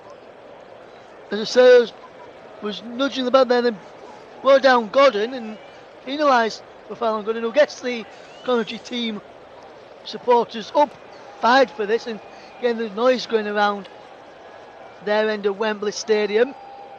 They're attacking the goal to our left in this second half. Luton the goal to my right. As we see Emil hands over this free kick. Mafezin's in there on the back, and Mafezin's there, we can't convert together on target. I think the offside flag was up anyway, or no, they didn't go out and they just play on. And now Coventry will come forward again. It's Gyökeres. Victor Gyökeres does well to find Doyle. Gyökeres once more. We find Godden, and over the bar from Matty Godden. And almost a second goal there for Coventry City. They're starting to knock on the door, and they're starting to go and try and get in front here now, Nicholas. Is Coventry looking the more likely team to score? But they just need to take these chances they are getting. They certainly do, but Godden's effort is proof that Coventry are getting closer. Yes, but he just needs to aim a bit lower next time and not aim as trying to go for that top corner, try and go for the bottom corner. Now the keeper work. He needs to really do better. There's a challenge up in the air, breaks his stoppage in play as there's Gustavo Amer gone down injured. And he's the key man for Coventry City, who links up well with Gyökeres. So it'll be interesting to see how that would do in the second half. We'll try and see if we can find you an update on Tom Lockyer in this game, if we can get any update on Tom Lockyer. We're trying to find him. Luton Town have confirmed a statement, and we'll try and bring you that statement if we can. And Luton have issued a positive update on Tom Lockyer, as we're just seeing the Coventry City goal again, so you're not missing anything here. Amer's down injured. Luton Town released a statement here. Let's just find this statement here for you. We had confirmation from our people listening with us saying that he was awake and conscious, and Luton tweeted the following: "We are able to report after collapsing on the pitch, Tom Lockyer has been taken to hospital for further tests. He is responsive and talking to his family who are with him." And then they put, "We are all with you, Locks." Don Goodman, who is working for the TV pictures here, said this: "Football goes out of the window when something like that happens. We are just grateful to hear the news that he is conscious and on his way to the best place for him right now." This one who was on the way to hospital is now in hospital right now. "All our thoughts and prayers are with Tom Lockyer, and hopefully he has a quick and speedy recovery." You're not missing anything. His Amer is still down on the field receiving some treatment. And I just want to echo that what Don Goodman said there, Nicholas. Football doesn't go out of the window when something like that happens. I know you're coming to in a moment when Christian Eriksen collapsed on the field of play. I know a few years ago it happened to former Bolton midfielder Fabrice Muamba as well. But when stuff like that happens, football goes out of the window. And like Don Goodman says, everyone in the commentary, and I'm sure you're going to echo this as well, Nicholas, we're just grateful to hear that the news that Tom Lockyer is conscious and now in hospital, and all our thoughts and prayers are with him and his family, and hopefully he makes a quick and speedy recovery. Would you echo those sentiments there, Nicholas? Yes, I certainly would. But yes, I certainly would. As Gyökeres is being led around, Gyökeres is being led around by the physios, it looks like Casey Palmer will be coming on. Yes, Casey Palmer is warming up at the moment for Coventry City. Hopefully he'll be coming up. He may be coming on shortly. There he is. Again, it's Casey Palmer, wears 45 as Gustavo Amer now back on the field of play after receiving a bit of treatment a moment or two ago. He's limping a little bit, is Gustavo Amer, as Cody Drummer will handle this line for Luton Town. And now Luton will play the ball across into the path of Bell. And Bell will chip the ball in towards the penalty area. Morris is there. Breaks outside the penalty area for Mpanzu. Back to Cody Drummer, who delivers the ball in towards the penalty area. Just cleared away the near post by Coventry City. And then up towards halfway, and Burke drops the ball back into the path of Osho, who now will play the ball out wide to this far side, and and Darted chips the ball up towards Morris. Morris is on towards Mpanzu, cleared away by Coventry City, but he's coming back at them. As Cody Drama delivers the ball back in towards the penalty, and Mpanzu's in there, and so too was Adebayo, who couldn't get on end of it, and he was gratefully claimed in the end by Wilson in the Coventry City goal. We've got 12 minutes left to play here. Gustavo Emma down on the field of play again with his injury, and this is not looking good for the Coventry City midfielder who scored the only goal in the game so far to draw them back level, and he's been a key part in how Coventry play and link up with Victor Gyökeres. It looks like it's going to be Casey Palmer will be the man who will come on for him, and Nicky Famer were to go off here, which it looks like it might be the case. Do you think that's a big miss as well for Coventry City? That could well be a big blow. That could well be a big blow for Coventry because we know what he's like when he's in form. So now it'll be up to Matty Godden to assist Victor Gyökeres. Yes, it'll be interesting to see if that works, or if Victor Gyökeres assist Matty Godden, because he was the one who assisted Gustavo Amer, who is replaced by Casey Palmer. He's hugged there by Mark Robbins, who just spoke to him in his ear, telling him why the substitution took place.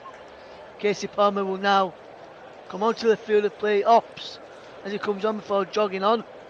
Hugs there from some of the subs for Gustavo Amer, who is crying as he makes his way on to sit on the Coventry City bench after coming off with an injury there. Hopefully that injury is not too serious either. And it's Coventry 1, Luton Town 1 here on the Coventry. We're also live on Coventry Up 2, JB Sports Storm FM. We're also live across our Twitch channel as well. Russ Vernon alongside Nicholas Jones, providing you alternative off-tube remote commentary on the game between Coventry City and Luton Town. It's a throw-in then to be taken by Jake Bidwell for Coventry City, midway inside the Coventry City half as the ball is played forward there well. And here's Gyökeres. Victor Gyökeres turns inside.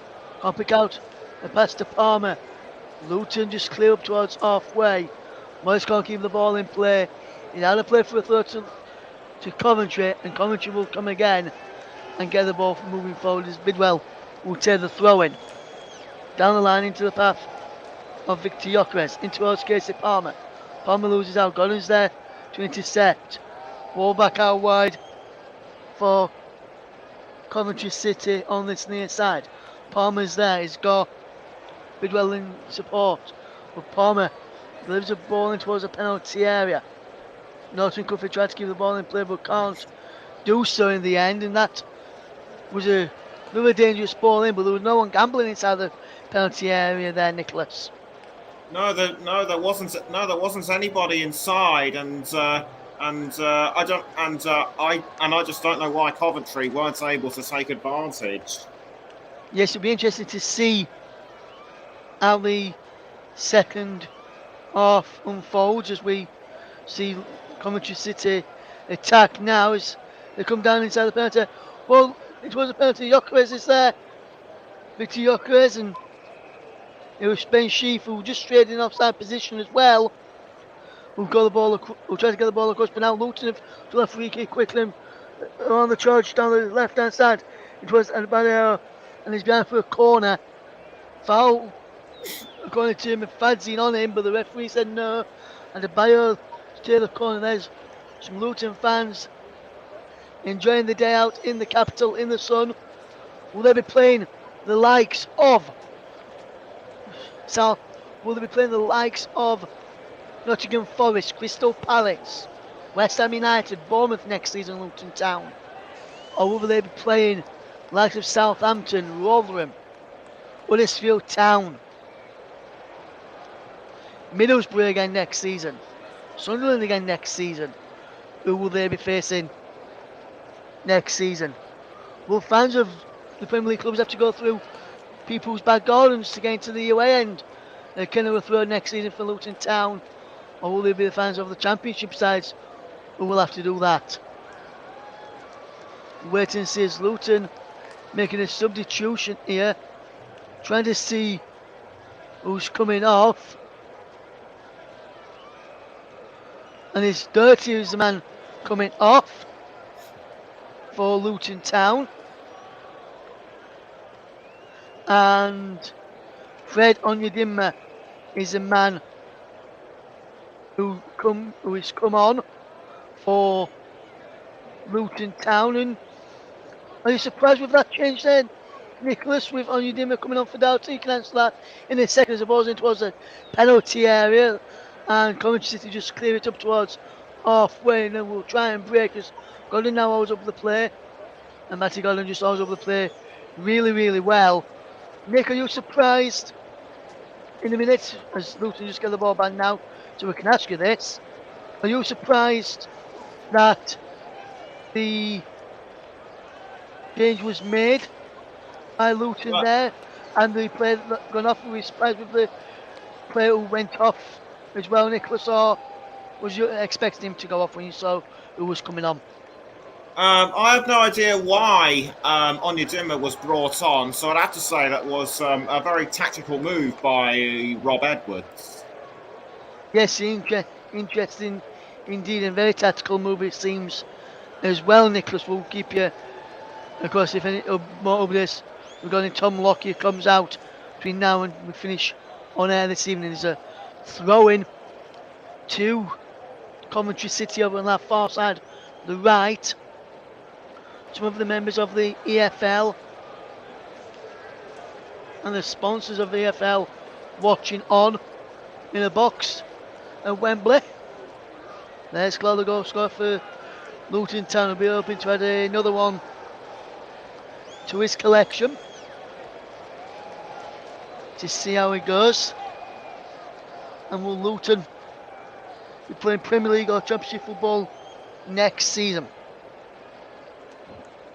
I wonder. As thrown towards the penalty area, headed away. As now Luton will try and come forward. Coventry have won the ball back and played it for looking for Matty Godden.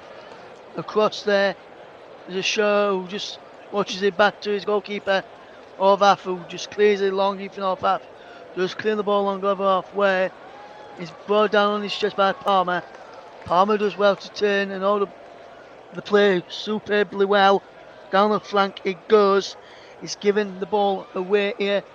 Is the path of Coventry City's striker Gyökeres. Over the top it's Godden now. Inside the penalty area, Matty Godden on the left hand side. Here's Casey Palmer now. Inside the penalty area, Casey Palmer. Still going Palmer. Runs out of room. Goal kick given. Coventry almost getting in the end there, Nicholas, and beginning your player of the match. Very shortly, my friend. Hopefully you've thought of one for player of the match, as we'll begin your player of the match very, very soon. And Luton's last Wembley win was the EFL Trophy in 2009 when the beat Scunthorpe United by 3-2. Interesting to see who Nicholas gives his player of the match to, as we see Cody John battling for the ball there, and it goes down. And there's another man going down for Luton inside the centre circle, which is marvellous. Nakamba. I don't think anything about his game in the second or even the first half has been that marvellous, to be fair. No pun intended. As we get ready to find out who's going to be Nicholas's the matches, he's got and chesting it down well. And running on to the loose ball as well he was. Gyökeres. Edge of the penalty area, Viti Gyökeres. Still going, Viti Gyökeres. Gyökeres! Goes for goal. Saving the end by half. Deflected and was easily for him in the end. As we get ready for Hopefully we get the player of the match shortly from Nicholas Jones. We'll try and bring you that as soon as we can, as soon as we've got that from Nicholas, and Nicholas can tell us who is picked next time the ball goes out of play. Final 2 minutes of the 90 before we go into 30 minutes more. Once we go into 30 minutes more and the scores remain level, we'll have a penalty competition from the kicks to be taken from 12 yards out. And we've got the player of the match ready. We'll go to that in just a second, as here's Luton trying to get a winner here to break Coventry City's hearts. Here's Mpanzu. Out wide from Mpanzu to Cody Drame.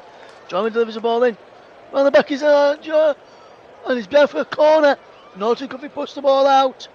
Coming in round the back was Elijah Adebayo. And also Fred Onyedinma was coming in round the back as well. But the referee took a long look at it first of all. See which player it came off. And behind for a corner it went. Luton Town, it's now or never to send them side in the playoff, in the Premier League next season, to play Liverpool, Man United, Arsenal, Manchester City, Chelsea, Fulham, Brentford. But they won't do it with a corner like that, as they've just get the ball and play Adebayo. And Adebayo wins the throw for his side. Interested to see the choice of player of the match from Nicholas, who I've seen who he's given it to already, and I'm surprised to he's giving it to first. Here is Cody Drame with the cross, heads it up and down. Cheston control well. Cody Drame still going with the ball, and he wins his side of throwing. And we're going into a minimum of 8 minutes at a time at the end of the second half as well. So at a minimum of 16 minutes at a time in the both halves of action.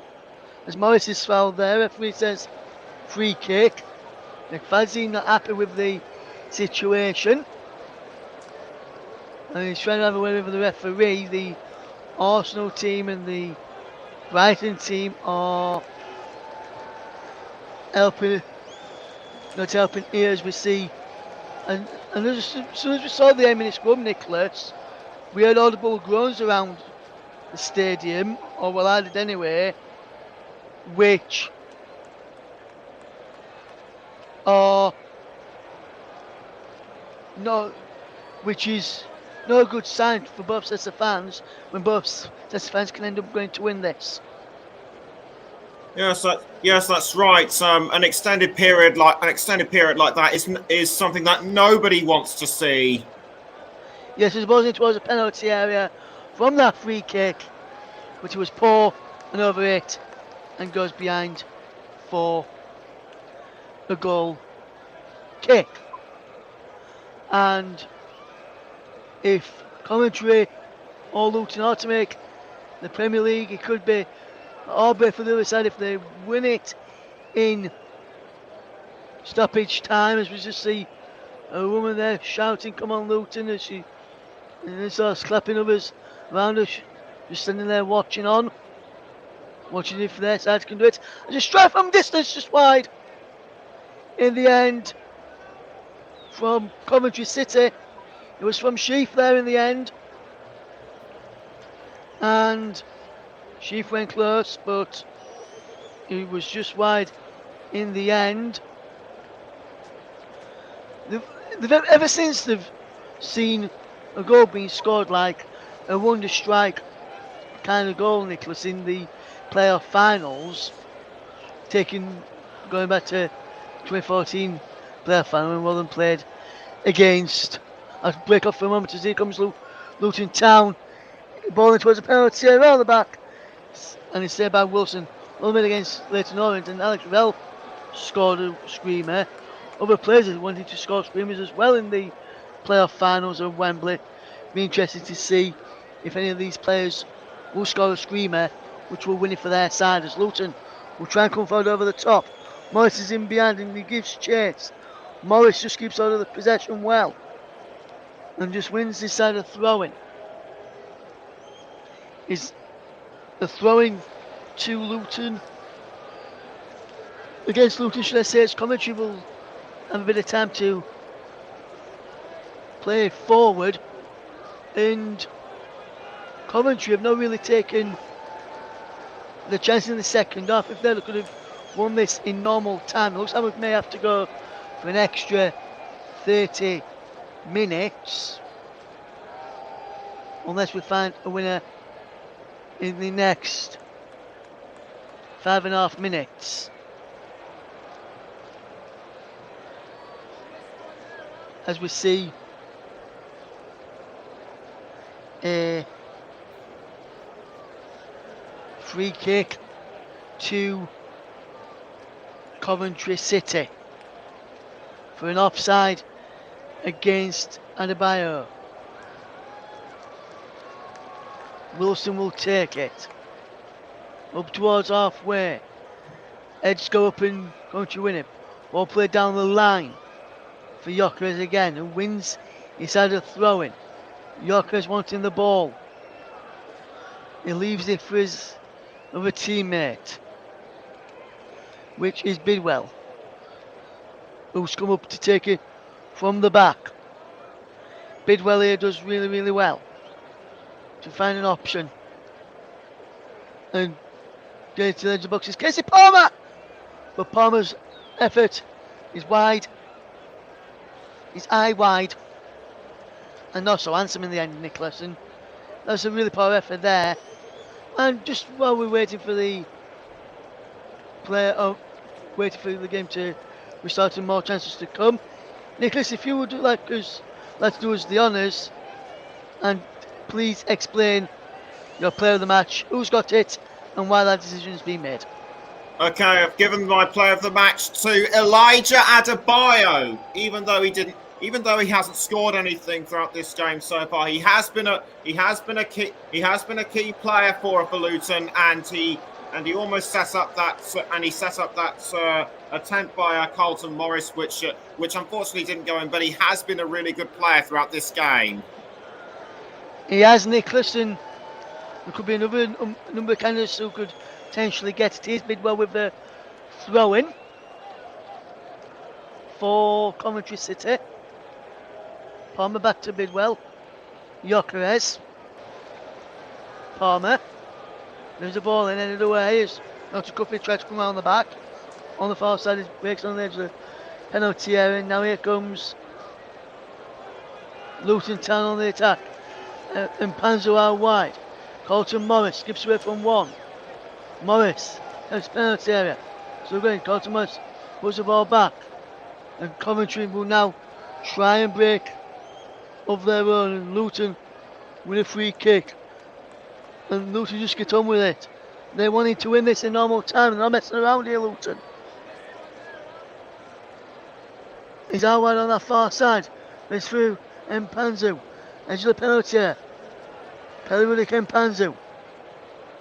Good play this as he's out wide to the far side. Good run in this from Luton Town. Good pressing as well as it. Shot comes in from goal. There's the penalty area. On goal in the end. Mpanzu. That was a team effort, Nicholas. Needs to do better from there. Yes, that was a really good effort by Mpanzu, but he has to do better. Yes, and now Coventry can try and win this if they can get this ball right down the right hand side, which they can't. Which opens the door for Luton to try and win it themselves as is. Carlton Morris from the Ballsy man. Tries to get the ball through into the penalty area. And McNally did absolutely fantastic to get back and clear it away. He breaks forward. Chest down there by Mpanzu, trying to clear the ball forward. Brings the Murray Bell, should I say. Bell gets the ball forward for Luton. He gets the ball back after 1-2 down the left hand side. Puts the dangerous ball in. He goes through everybody. And he goes out of play for a throw-in to Coventry City. It remains Coventry 1, Luton Town 1. It looks like we're going to have an extra 30 minutes before this game comes to its conclusion. And it is an extra 30 minutes that we have got to come here on the Commentary Hub. Commentary Hub 2 and JB Sports. Also on Storm FM. As we get ready for extra time, which will follow us in the next few minutes. 15 minutes each way. Still level. We will have penalties.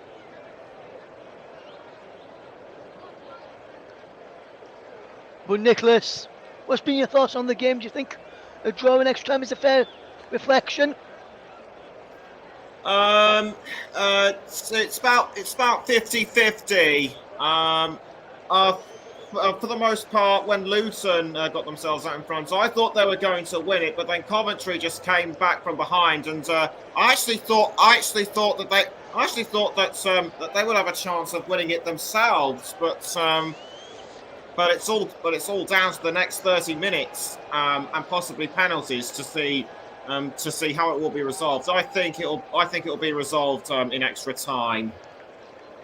Are you still sticking with Coventry to winning, Nicholas, as well, or have you changed your mind to Luton to winning now, my friend? I think it could. I'm personally now beginning to think it could go either way. If I were to press you, Nicholas, and say to you, if you went to Coventry, who do you think will score the winning goal? If it was to go to Coventry, I would have to go for Victor. I would have to go for Victor Gyökeres because of how close he came throughout the last few minutes. And what about Luton, Nicholas? If you went to Luton, who do you reckon would get the winner for Luton? Will it be Adebayo, or will it be Carlton Morris, or will it be a completely different player that I have not mentioned? It could well be Morris or Adebayo, but also we should throw into the ring Pelly, Ruddock and Panzu. Yes, and we've had a comment in from one of our very good friends and colleagues here, Nicholas, who will be with us on the channel next week for the FA Cup final, incidentally. JB's been on. He says, been a great game. Not been a great game. Let me re-emphasize. Rewind. Being a game of two halves, Luton shaded the first, Coventry the second. Do you agree with JB's statement there, Nicholas? Yes, I do. Luton had it throughout the first half, but Coventry pulled themselves back into it. So this will make the next 30 minutes completely unpredictable. Yes, it's interesting to see how the extra time period, first half of the extra time period will go, and the second half will go as well, and whether we will go to penalties or not. We're just going to take a quick break for extra time starts. When we return, we'll get the extra time as we see some of the players getting massages and drinks on board, because the weather is red hot.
Welcome back to the Coventry coverage of the Championship playoff final, as we see another change for Coventry City this time as Bunnock and Cuffy comes off and Frankie Darbo will now come on in his place at the start of extra time.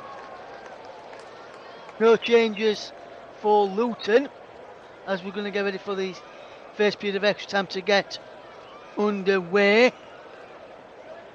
Russ Vernon and Nicholas Jones alongside you for the extra 30 minutes of this match. Could be more if it goes to penalties, but at least another 30 minutes as we go to extra time, as we're into extra time. And then we Luton to kick us off, taking the goal away to my left hand side in orange, black, orange. Coventry taking the goal away to my right in sky blue, sky blue, sky blue. And he's back with Ora, who can clear it long downfield. And he breaks there for Coventry City in the midfield. No foul given as Bosley forward looking towards Adebayo and Morris down that right hand side. Nothing given in the end from the referee. And there's lots of some references to give if people from whichever year the last of these two sides were in the Premier League. I wonder who will be in the Premier League next season. Will it be Coventry City or will it be Luton Town in the Premier League? As here comes Gyökeres, who goes for goal. And he saved well there from Wilson. And a good chance there from, no, say by off, I should say. A good chance there from Victor Gyökeres, Nicholas. Nick, you're mute, mate. I can't hear you, my friend. Yes, indeed. Gyökeres did everything right in my view, but it was just unfortunate that for him that Horvath saved so efficiently. Yes, good effort though from Victor Gyökeres as Darbo just plays the ball back into Kelly, who chips the ball forward, and is now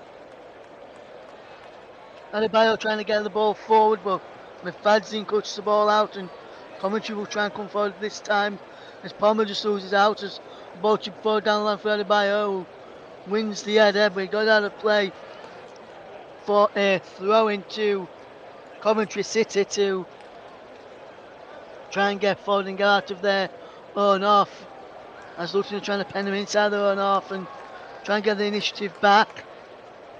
And here comes Palmer. Wonderful run from Palmer, who has been fouled and is being penalised there as the Luton Town man, Marvellous Nakamba, for the foul there on Palmer. And then he was also the number 23 who also fouled them in the end there, which is Frank Onyedinma.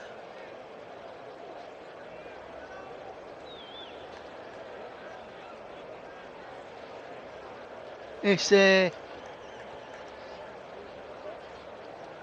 throw in. Well, free kick to Coventry City. Bidwell delivers it towards the penalty area. It's round the back and behind for a goal kick to Luton Town there. Poor free kick from Coventry in the end. And Nick, what have you made to the start? I know the extra time period's only been playing for about 3 minutes. What have you made to the start of extra time so far? The start of extra time. I have to say has been kind of all Coventry's at the moment, but Luton are waiting in the wings. Yes, as Coventry will try and come forward again down the left-hand side, where Bidwell tries to play the ball forward. It breaks there for McFadden to clear away, and it clears it downfield. It's found there by Bell to the goalkeeper, and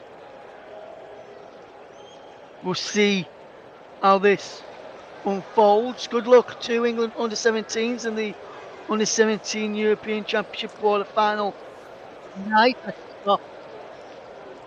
Right now, that will kick off. They're taking on France.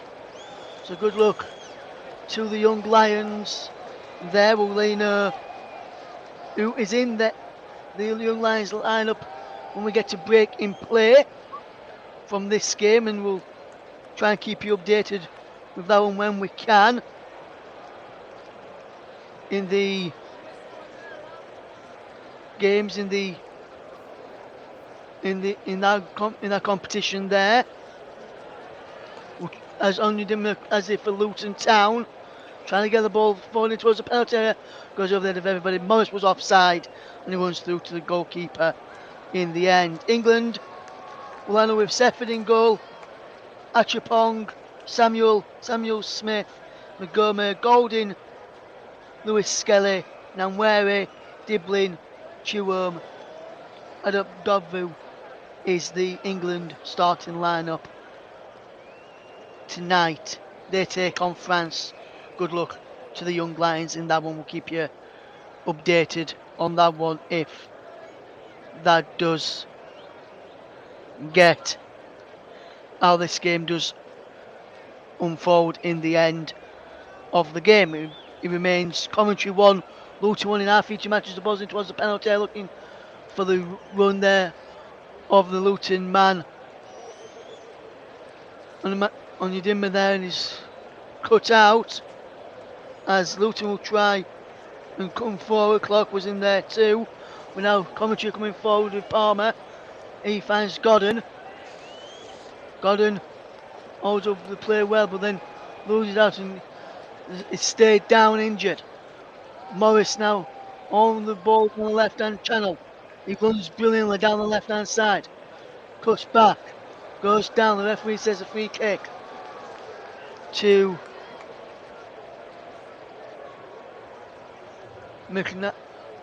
for foul on McNally. No, foul by McNally, should I say, on Morris, as he took him out cleanly. In the end, and remains Coventry 1, Luton 1. If you're just joining us here on the commentary hub, Luton with a free kick, which will be taken on this left hand side. Osso's in there. Clark sending over this, who's already on the score sheet for Luton today. I would love to get another. As the ball's whipped in, heads go up, heads cleared away by Coventry, cleared further away by Godden. On his edges on penalty area, and he breaks there for Maury Bell to knock the ball back into Ethan Orvath, and Orvath will just control with his right foot, and then will look forward, and is headed away there in the end by Luton. Coventry's throwing for Luton Town, which sees number 17 Mpanzu be replaced by number 8, which is Luke Berry. And Mpanzu, who took the captain's armband from Lockyer, is now departing, and Berry is now coming on to the field of play to play his part in what could be a top flight return for Luton Town since 1992, let me tell you. So we'll get some more comments in a moment, as well as we've got another couple of comments in. Atola says, superb job fellas, loved listening to your commentary from Australia. Commentary to advance to the Premier League for me. The playoff final to get to the Premier League is a football supporters version of torture. Once it's supporters about to get their guts ripped out, so close to the promised land, but so far. And I completely agree with that, as here comes Luton Town with Anya Dimmer down this left hand side. He breaks into the path of Clark, who goes down the penalty area, and he's going to be booking Clark for diving here. Is Michael Oliver. No penalty given. I thought the penalty was going to be awarded there initially. No penalty given in the end. Clark has got up. He's booking him. He's the referee. He's saying it shouldn't be a dive. And he just said VAR's checked and agreed with him. Nicholas, a dive or a penalty for you? Difficult to say. He might have gotten some slight contact with Wilson, but I think it was mainly just the studs connecting with each other, nothing more. Yes, and I'm just looking at it from this angle here, which probably give me a better angle. I don't think he touches him. I don't think he touched him whatsoever. And I think that's another very spot on there as we see a shot of the professional PGMOL head of referees, Howard Webb, as here comes Berry to try and get Luton forward and on the front foot again, and they're just being denied the penalty. They're hoping to try and get a goal now to make sure that decision doesn't come back to buy them on the backside come the end of 120 minutes or even penalties, as Berry just loses out for possession, and now is Sheaf loses out, and again as here Berry now just lunges in after the ball's gone. He's lucky not to get a card there, Sheaf. No, Sheaf Berry there. Sheaf now picks up the ball for Coventry City. Ball played forward is Palmer, losing out, and Luton have done well to wrestle the ball back fairly there from the Coventry City players when they've got the ball. It's Coventry 1, Luton Town 1 here on the commentary of Russ Vernon alongside Nicholas Jones for your commentary on this Championship playoff final. It's Coventry City who won, Luton Town 1, and Orvath, the main goalkeeper for Luton Town, is down injured, and this is how it happened, Nicholas. He cleared it away, and then as he planted his foot, it appears that his hamstring may have gone, and if it is an hamstring injury, he will not be able to continue. No, that looks pretty bad, and no, that looks pretty bad. And if he is to go, then that will be a really big blow to Luton, because he has been really good for them. I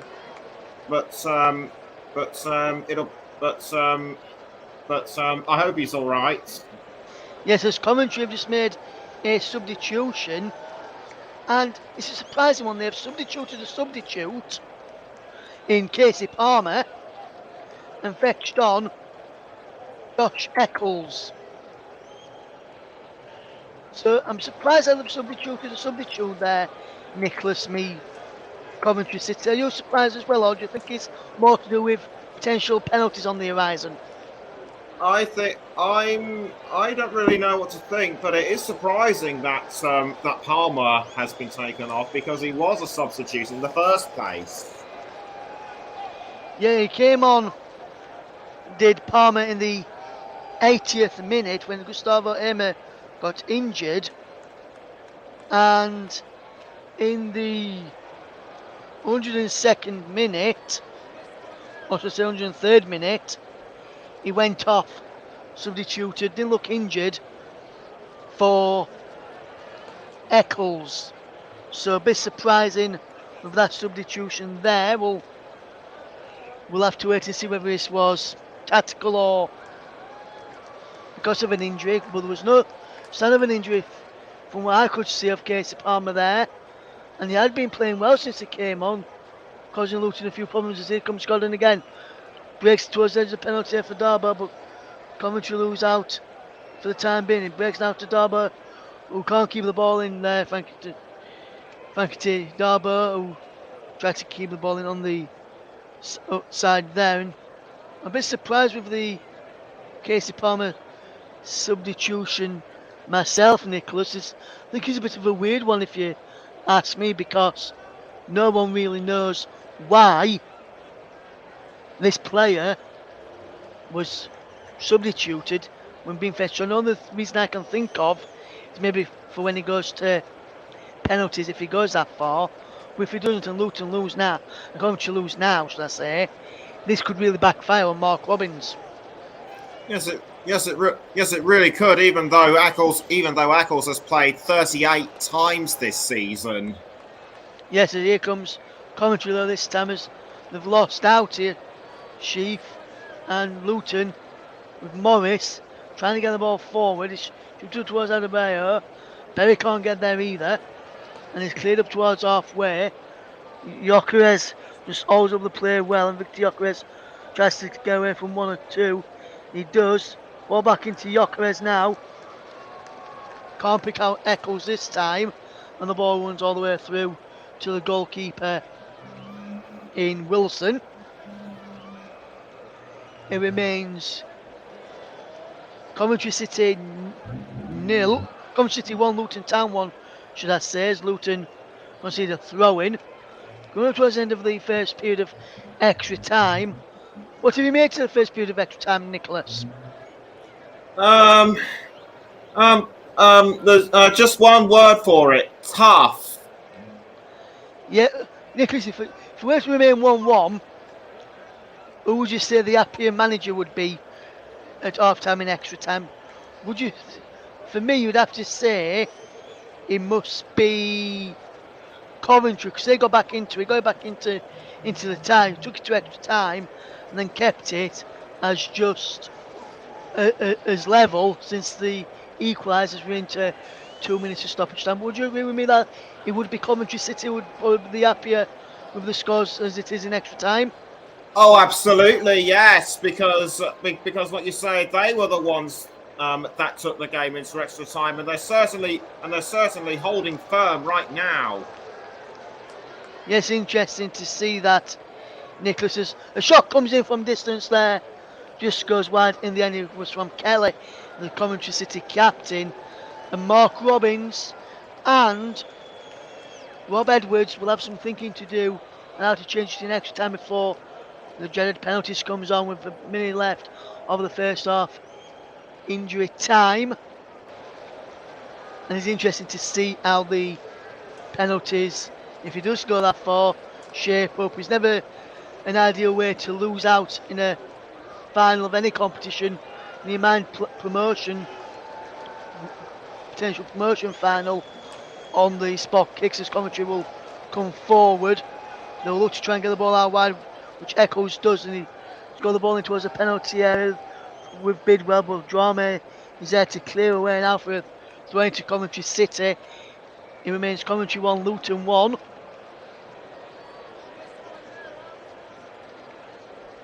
Into the final 20 seconds of the first half remaining in extra time. It's Coventry City 1, Luton Town 1 in this game, as Luton will try and get the ball forward quickly before the end of the first period. Coventry will try and keep hold of the ball, which they have done as it's half time now in extra time. So it'd be interesting to see how that goes. And Nicholas, first off of extra time is now upon us. What have you made to the first period of extra time?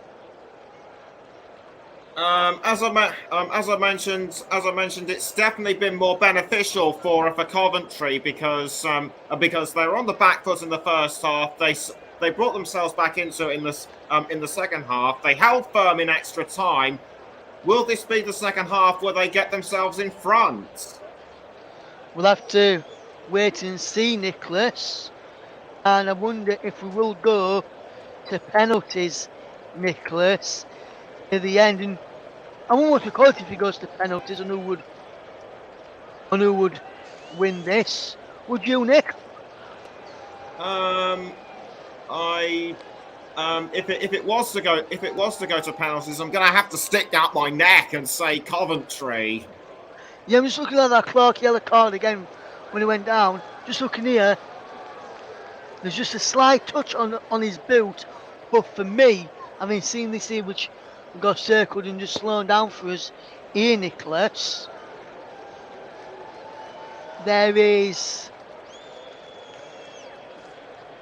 slight contact, but not enough for him to go down like he did to get a penalty. So I think the correct call was made from the referee in the end with that one there. And good evening, good morning, or good afternoon. I can't remember time zone it is in New Zealand, Kevin. Well, very good morning, good afternoon, or good evening. I've covered all bases there, Kevin. To you, but hopefully doing okay, Kevin. Thank you for tuning all the way from New Zealand. He says this is intense, and I would have to say, Nicholas, I would agree with that. Yes, so would I. But to get back to what you said about Jordan Clark, I would have to wholeheartedly agree with you. Clearly a dive. Yes, absolutely, Nicholas. Absolutely, we're ready for substitutions as Luton have made another change now. As we're just going to try and see who's come on in a moment. It's Taylor who's come off and Adebayo who's gone off. And that's an interesting substitution unless the referee, unless the referee, Rob Edwards is going for playing for penalties now and just fitting on his penalty takers, leaving his penalty takers out on the field in case he goes that far. But that could backfire as well because Taylor, I don't think, has played that many minutes this season for Luton Town, if any. So it's very interesting to see him come on in a game of this magnitude. As the second half of extra time is underway, Luton Town considering an early throwing, which will be taken by Bidwell to throw it back to the path of his centre-back partner Doyle there. And now Bidwell gets it back from a flick from Gyökeres. Gyökeres goes on the overlap, goes inside there to the path of Eccles. Eccles back into Bidwell. Bidwell can't keep the ball in play and he's out of play for a throw-in to Coventry City with Bidwell is taken. Thrown down the line in towards Gyökeres. Gyökeres leaves the ball in towards the back post. It's put behind by Onyedinma. And it's going to be a corner kick to Coventry City. This is good play from Victor Gyökeres, having his shape pulled as well, and he's headed behind for a corner. So it could have been a penalty if we just spotted that. But instead, Coventry have a corner, and will they profit from this corner? Gyökeres is at the back post. There's players in the middle here as well. Sima Fazin in there. He's going to be Bidwell to take. Goes towards the near post, flicks on Fazin. Flicks on again. Kelly flicks it up in the air, but only into the arms, and the grateful arms of that, of Ethan Horvath in the Luton goal, who will throw the ball out quickly to get his side on the charge right now as he's coming down with Bell. Bell plays it forward. That's over it there from Amari Bell, and Amari Bell knows he can do better with that in this tie there. So we have been playing 70 minutes of extra time, 108 minutes in total. About 108 minutes in total. It's Coventry City 1, Luton Town 1 in this game, and what a game and what a match that we have got in prospect here. So he's out of play for a throw-in to Coventry City as they are attacking the goal away to our left hand side in this second half. Myself, Russ Vernon, alongside Nicholas joins me in this Championship playoff final. Winners will go to the Premier League. Losers will remain in the Championship for next season. And Nicholas, as you know, I'm a Leeds United fan, and I think some of the people know on the channel, I'm in a bit of a dilemma because if Leeds stay up tomorrow, I want us to play Coventry next season. For the purely on the basis of the fact we'll probably get a bit more ticket allocation. If we go down, I want us to face Coventry because for the same reason we get more fan tickets than what we would at Luton. So a bit of the element of who I want to go up in this final, because Leeds don't play their final game of their season until tomorrow, so it's a bit of a catch-22. Do I want Luton to go up, and then Leeds, because I don't want Leeds to go down, so I want Coventry to go up, but then if we do go down, I wanted Luton to go up, so it's a catch-22. I can't really win there, can I, Nicholas? No. No, you certainly can't. But it's still evenly matched between the two. There's still even matched between the two as Coventry are now starting to make a break for it. Yes, they are, but that's a poor pass in the end from Josh Eccles, and then Coventry attack breaks down. But now it's called to Morris for Luton Town. Morris is attacking down the right hand side for Luton. He gets towards the bar line. Is he fouled? Referee and linesman says no. Gets back to his feet. Pulled back there, is he twice? And then he's being penalised for a foul on Doyle when it looked as though Morris was being the one that was fouled first there, in my opinion, Nicholas. Yes. Thoughts on that one?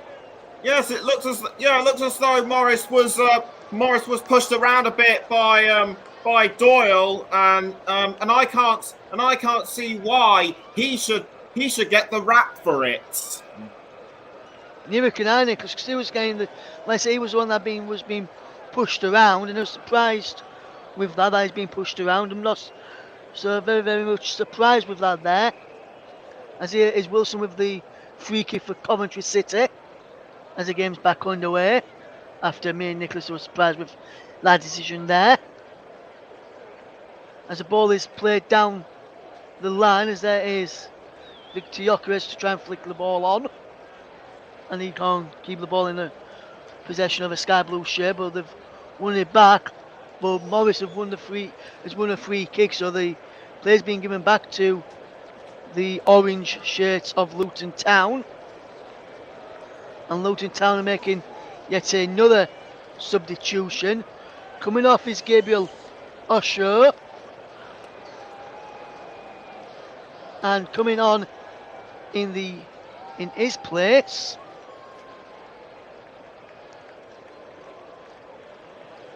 will be number 3, which is Dan Potts, has just come on for Osho. So Potts on for Osho. And Nick, what have you made to Osho's performance today? Do you think he's had a decent job of the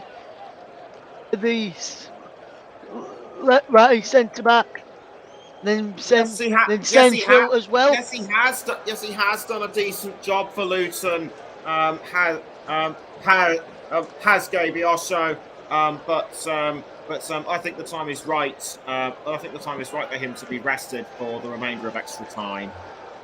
Yes, and he's probably fetched on another penalty taker there, as Rob Edwards probably is thinking behind that. That could backfire if Coventry get in here, but Marvellous Nakamba wins his side a free kick. He's saying he should be a booking, as he was pulling on this shirt. The referee's not interested in that. Doyle down injured in the centre circle, or just a couple of yards out from the centre circle inside his own half, holding his hamstring here. So interesting to see with this one. Hopefully everyone is doing okay and can hear us loud and clear as we bring you the remainder of extra time and then penalty kicks between Coventry City and Luton Town. As we see this game unfold, as we see the Luton fans singing and clapping along, as Luton will be just penalties away from making it into the Premier League unless they can snatch a late winner here. You're not missing anything. There's a man down injured here for Coventry City. Just I think it's Callum Doyle who's down, so there's going to be a substitution here. And I'm just trying to see who's the man who's coming on here. Is it? I think it's Jonathan Panzer was about to come on for Wilson. No, Wilson for Doyle here. So Doyle is off. That I can tell you. I think it's Panzer who is the man who's coming on as you can see, number 2 on his shorts. This is this Panzer.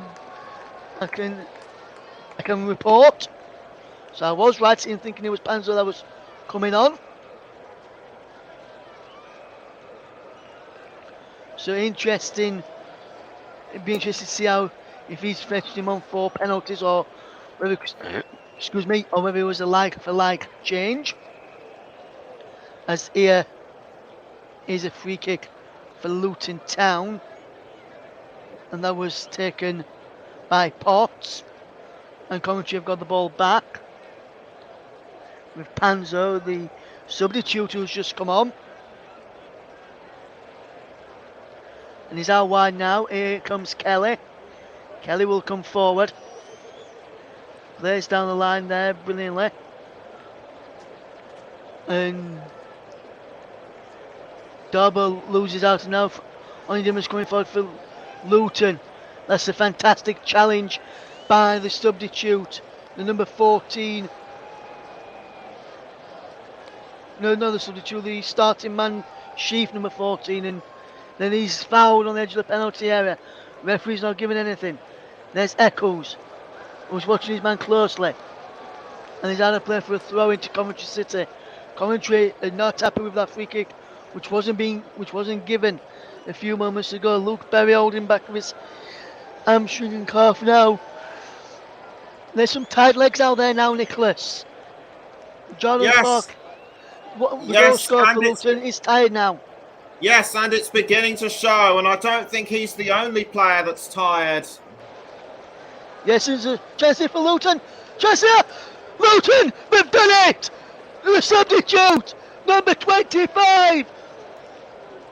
Joe Taylor off of the bench to score for Luton Town! And what could be a priceless goal which could send them to the Premier League next season! Luton Town could be on the way to the Premier League. They've got 4 minutes to hold on, and this could be the end for Coventry City's promotion hopes. And it's the substitute Taylor who has scored for Luton Town, and is Luton who now lead. Is Coventry City 1, Luton 1, or is it? I think it's been disallowed after all that for an handball. I'm just watching this here. It's an handball there by Taylor, and then he runs on to score, and the goal has been disallowed. And Nicholas, I'm going to say, is harsh on Taylor, but those are the rules, and the goal is rightly for me being ruled out. After getting me all excited there, they rule it out. How could they? I just don't know what to say, because that to me looked like that was to me that looked like that would be the match winner. But like you said, rules are rules, and Joe Taylor just can't do anything about it. No, and what can Luton do here now? Can Luton Town find a way to go on and get a winner, which would be a legitimate winner? And it's Onydimmer to get the ball now for Luton, over on the far side. He's coming down the line now. Onydimmer pulls the ball back, looking for Taylor. Taylor can get there, can he? No. He's cleared away by Coventry. Down the line he goes from Coventry up to Gyökeres and Godden, and he's out of play for a throw-in to Coventry City. And Coventry have been handed a lifeline here after that goal was ruled out. And boy oh boy, what a game this has been. I think Nicholas, after this, both of us will need to go and have a lie down. Yeah, certainly. I think first some supper for me, and then a lie down. Yes, Nick, I think probably same for me as well, mate. But what a game this has been! What a match! Who could have called it? A disallowed goal for Luton, which could have broke Coventry's hearts. And then their fans were cheering like mad. And then the goal was disallowed when Luton scored. They were cheering like mad. Coventry fans then cheered when they saw it was disallowed.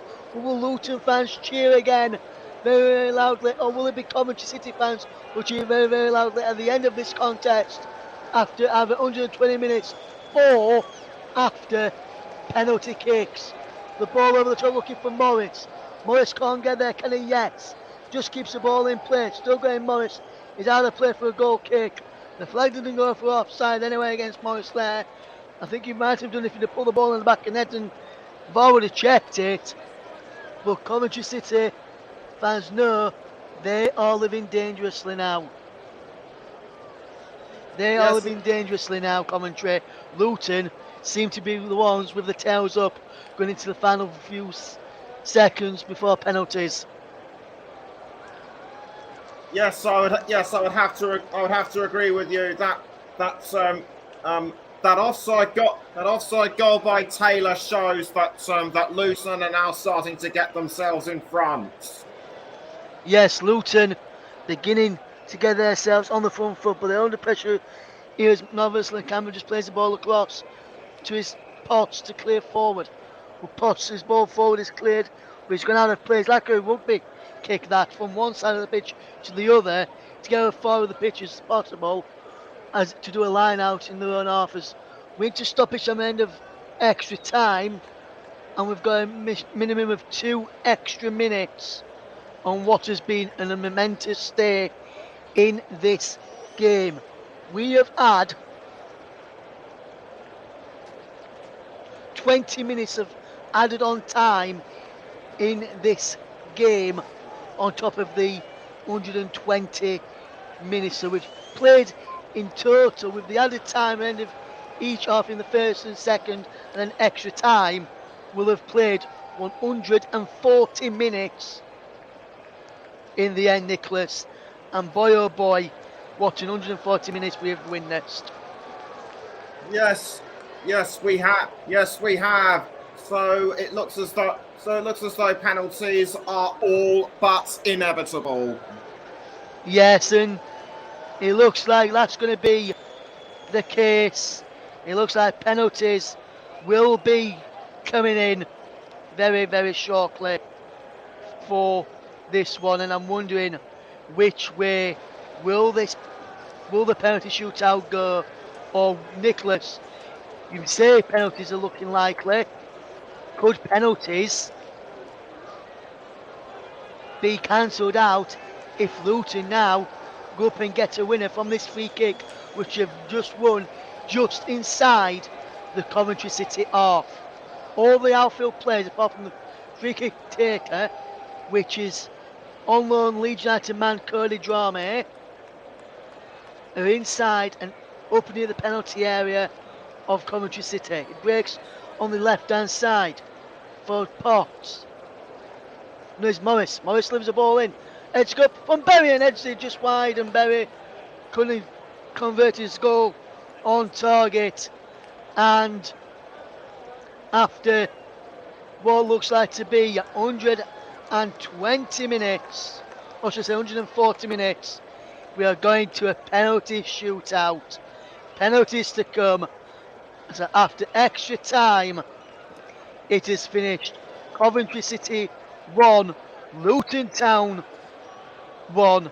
Penalties are on the way, and we're just going to take a quick break so we can catch our breath back ahead of penalties.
it all comes down to this.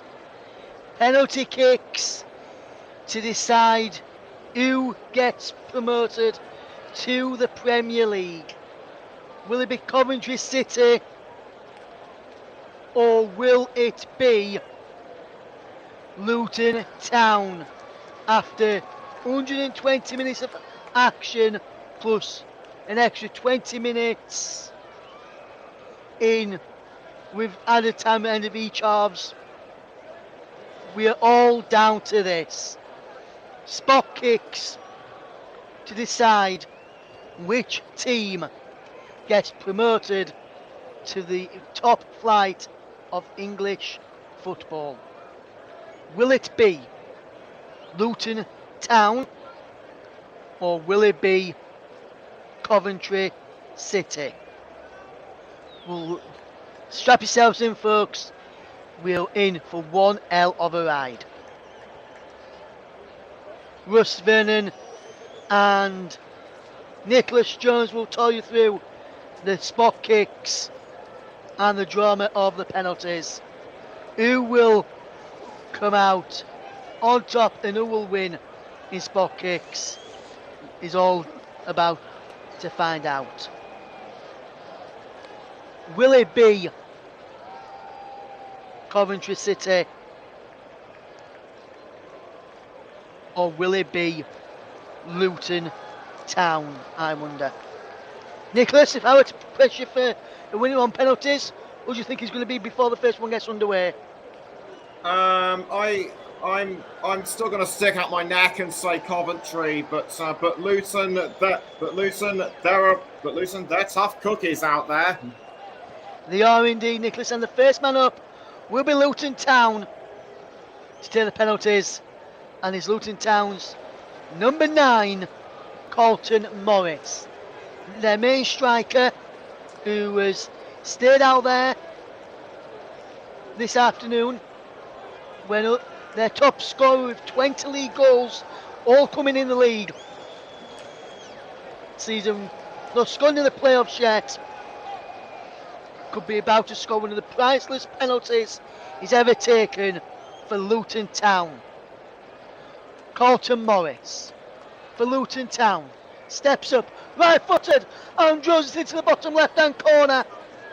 And Luton Town take a 1-0 lead in the shootout. Fantastic penalty from Carlton Morris. Wilson knelt down on his haunches and he was sent the wrong way. Next up then, or the first man up for Coventry City is number 24, Matty Godden, to take this penalty kick for Coventry City to tie them up in the shootout. Matty Godden puts it down on the spot. The substitute, he came on in the second half for Jimmy Allen, and Godden slots it home into the bottom right hand corner of the net. 1-1 in the shootout, and Nicholas, after 2 penalties apiece, we're all square. Good penalties from both sides. Yes, indeed. Yes, indeed. Very good penalties, and Morris definitely proved why he is the Hatters' top scorer. Indeed, Nicholas.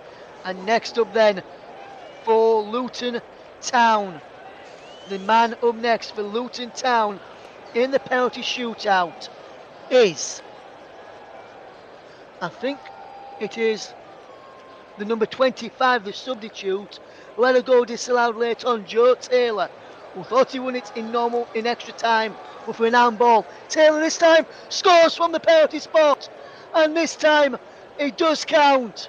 No handball involvement this time. It does count, and Luton are 2-1 up in the shootout, and Taylor no messing there, and is now all the pressure will be on Coventry City's next spot kick. Taker, should I say. Next up for Coventry City is their main striker, Victor Crossred.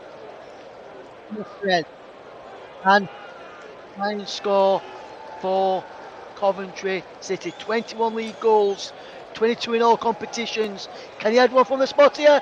Victor Gokres, he can! In over the underside of the crossbar.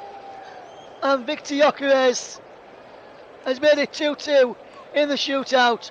And Nicholas, 4 penalties in total, 2 apiece. We're all square.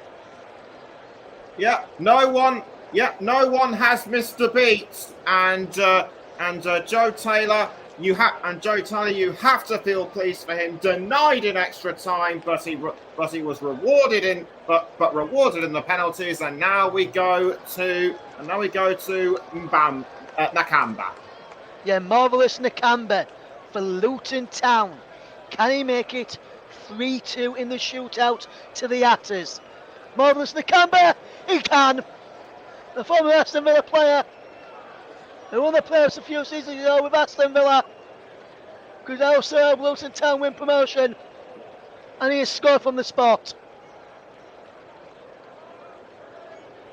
What a game, what a shootout. And next up for Coventry City is a man, now for me, Nicholas, doesn't look confident in who's going to take this one. We'll see if I'm right in that in a moment, and we'll get your thoughts on these next 2 penalties after in just a moment or two. Is Ben Sheaf, who was guilty of giving balls away in the main match. Can Ben Sheaf score here in the shootout? He doesn't look confident. He's only a short run of Ben Sheaf. If he does score, it's 3-3. Well, Nicholas, 6 penalties in total, 3 apiece, we're all square, and this game is not proving a winner just yet. No, and the way things are going, we could go to sudden death. Yes, next up then for Luton Town will be a man who came off of the bench. I mentioned when he came on, it could have been just brought on for this reason. Potts is the man to take this next penalty for Luton. No, it's Jordan Clark. Sorry, it's Jordan Clark, the captain, who's openly scoring in the main match. Jordan Clark, can he score to put Luton back in front? Jordan Clark, he can! Wilson dived the right way, but couldn't keep it out. He couldn't keep it out. And Luton Town are 4-3 up in the shootout. The pressure is well and truly on this next penalty kick taker for Coventry City. The man who's going to take this for Coventry City has got a lot of pressure on his shoulders. Substitute Josh Eccles came on in the 102nd minute for Casey Palmer. Substitute to the substitute, and Eccles doesn't miss. It's 4-4, and almost, Nicholas, you said it a minute ago, I think you might be right, we could be here all night, and we could end up going to sudden death. We could be still sat here at 9 o'clock with opposite where the penalties are going right now, Nicholas. Yes, indeed. So it's now all down to the final penalty spots. Who will take them?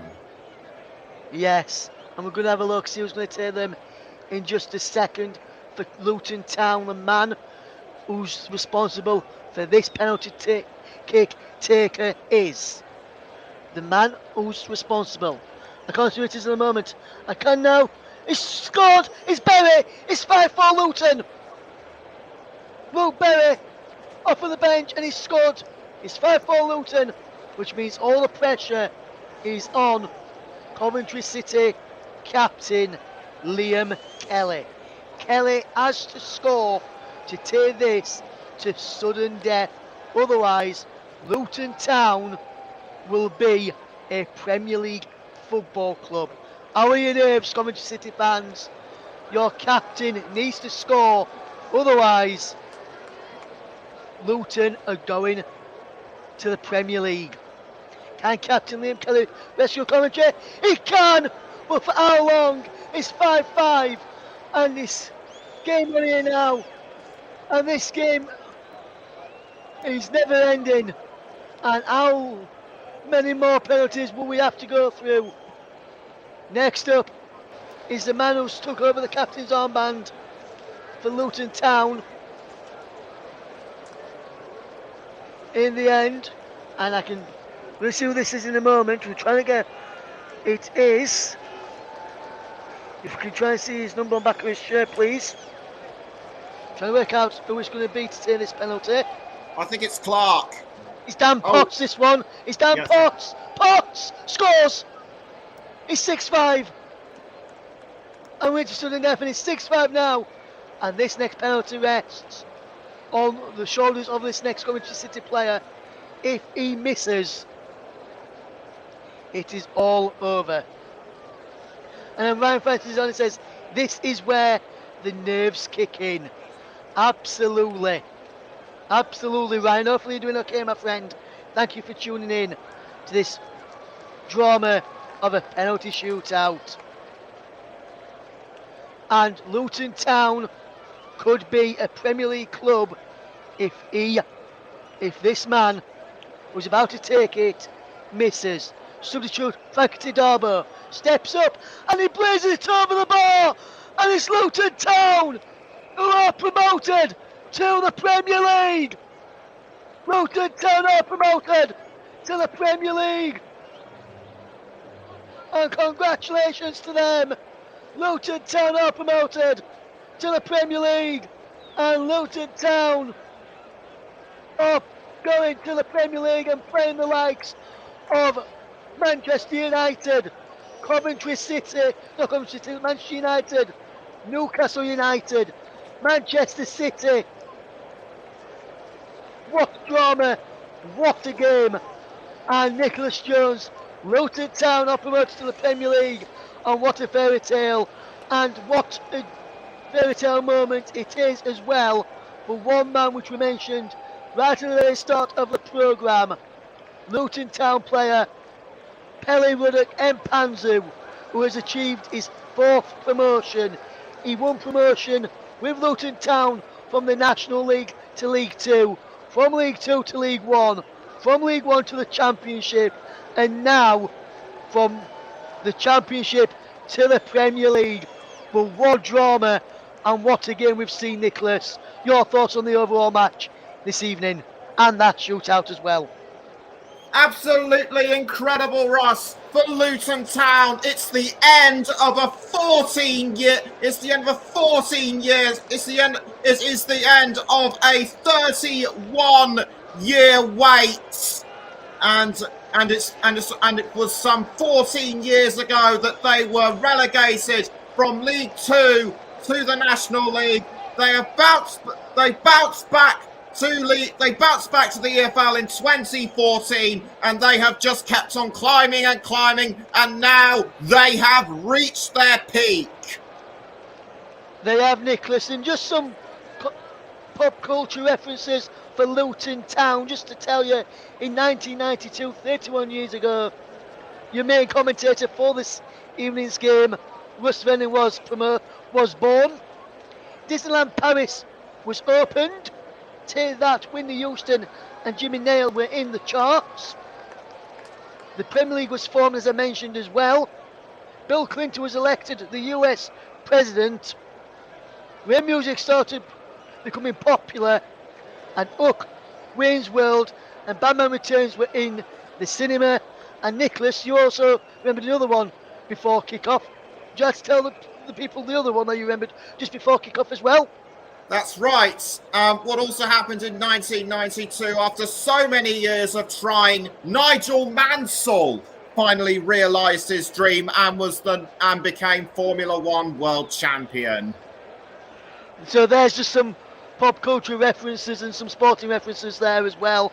And the main manager, or should I say, the main man of the Coventry Club and one of the main owners, Russ Vernon, and your commentator for this playoff final was born that season as well. We will stay on the air. We will take a quick break for you, and we'll just, before we do that, we'll just go through some of the comments in the chat as well. Darren Peters says, come on, you actors, hopefully doing okay. Darren, thank you very much for getting in touch. Ryan French says, building work needs to get started now. It does on Luton's ground. And Atola says, fantastic match and brilliant commentary. Thanks, Russ and Nick. Great job, fellas. And Kevin Benson says, worth the wait and happy for them.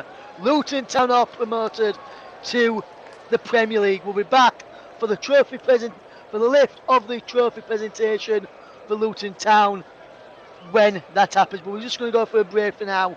But when we return, it will be the trophy presentation for Luton Town to lifting up that promotion, that playoff winning trophy as they return to the Premier League after 31 years away.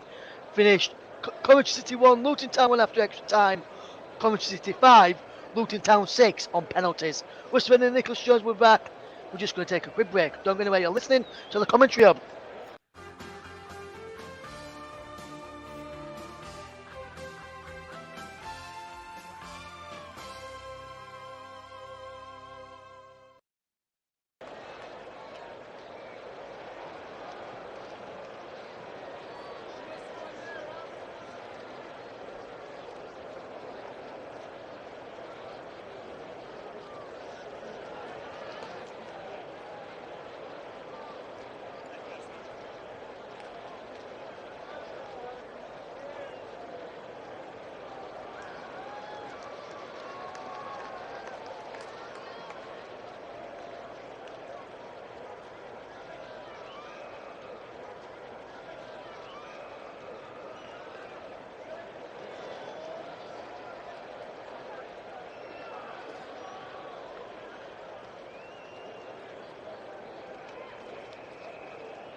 Welcome back to the Coventry Hub's coverage of the Championship playoff final. Luton Town promoted to the Premier League and back to the top flight for the first time in 31 years. A remarkable achievement. And Nicholas, just to bring you in for a moment, as the players are just walking up to get ready to go and get the trophy, to get their hands on the trophy and get their medals here. Just want to ask you then, Nicholas, just while as the players are just walking up there to go and get the medals right now, as you can see them all going across shaking hands as they're walking up at the top there, being clapped along as they're still walking up to the top of the field, to the very top of the stadium to go and get it. With Luton winning today, Nicholas, you've seen majority of their matches this season when covering the EFL on the channel. How do you think they'll fare in the Premier League next season, taking on the likes of Manchester City, Manchester United, Liverpool, Arsenal, Nottingham Forest, Crystal Palace, West Ham, teams like that, Nicholas? How do you think they'll fare in the Premier League? Do you think they'll be relegated next season, or do you think they'll have a good chance of staying up from what you've seen of them through all the season and obviously on today's performance as well? Well, as we know, the Premier League and the Championship are two completely different divisions. But it'll be a miracle for Luton if they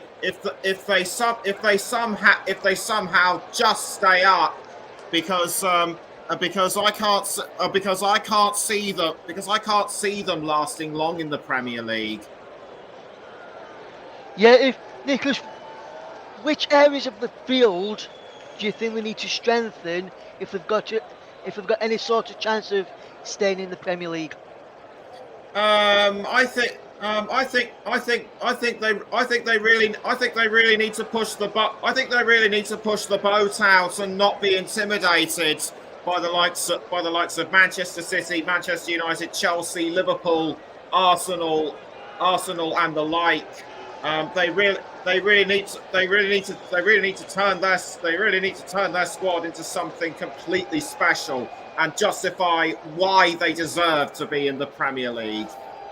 Yes, as the players of Luton Town are making their way up onto the podium to go down. There's Cody Drama as the players are just going down now to get the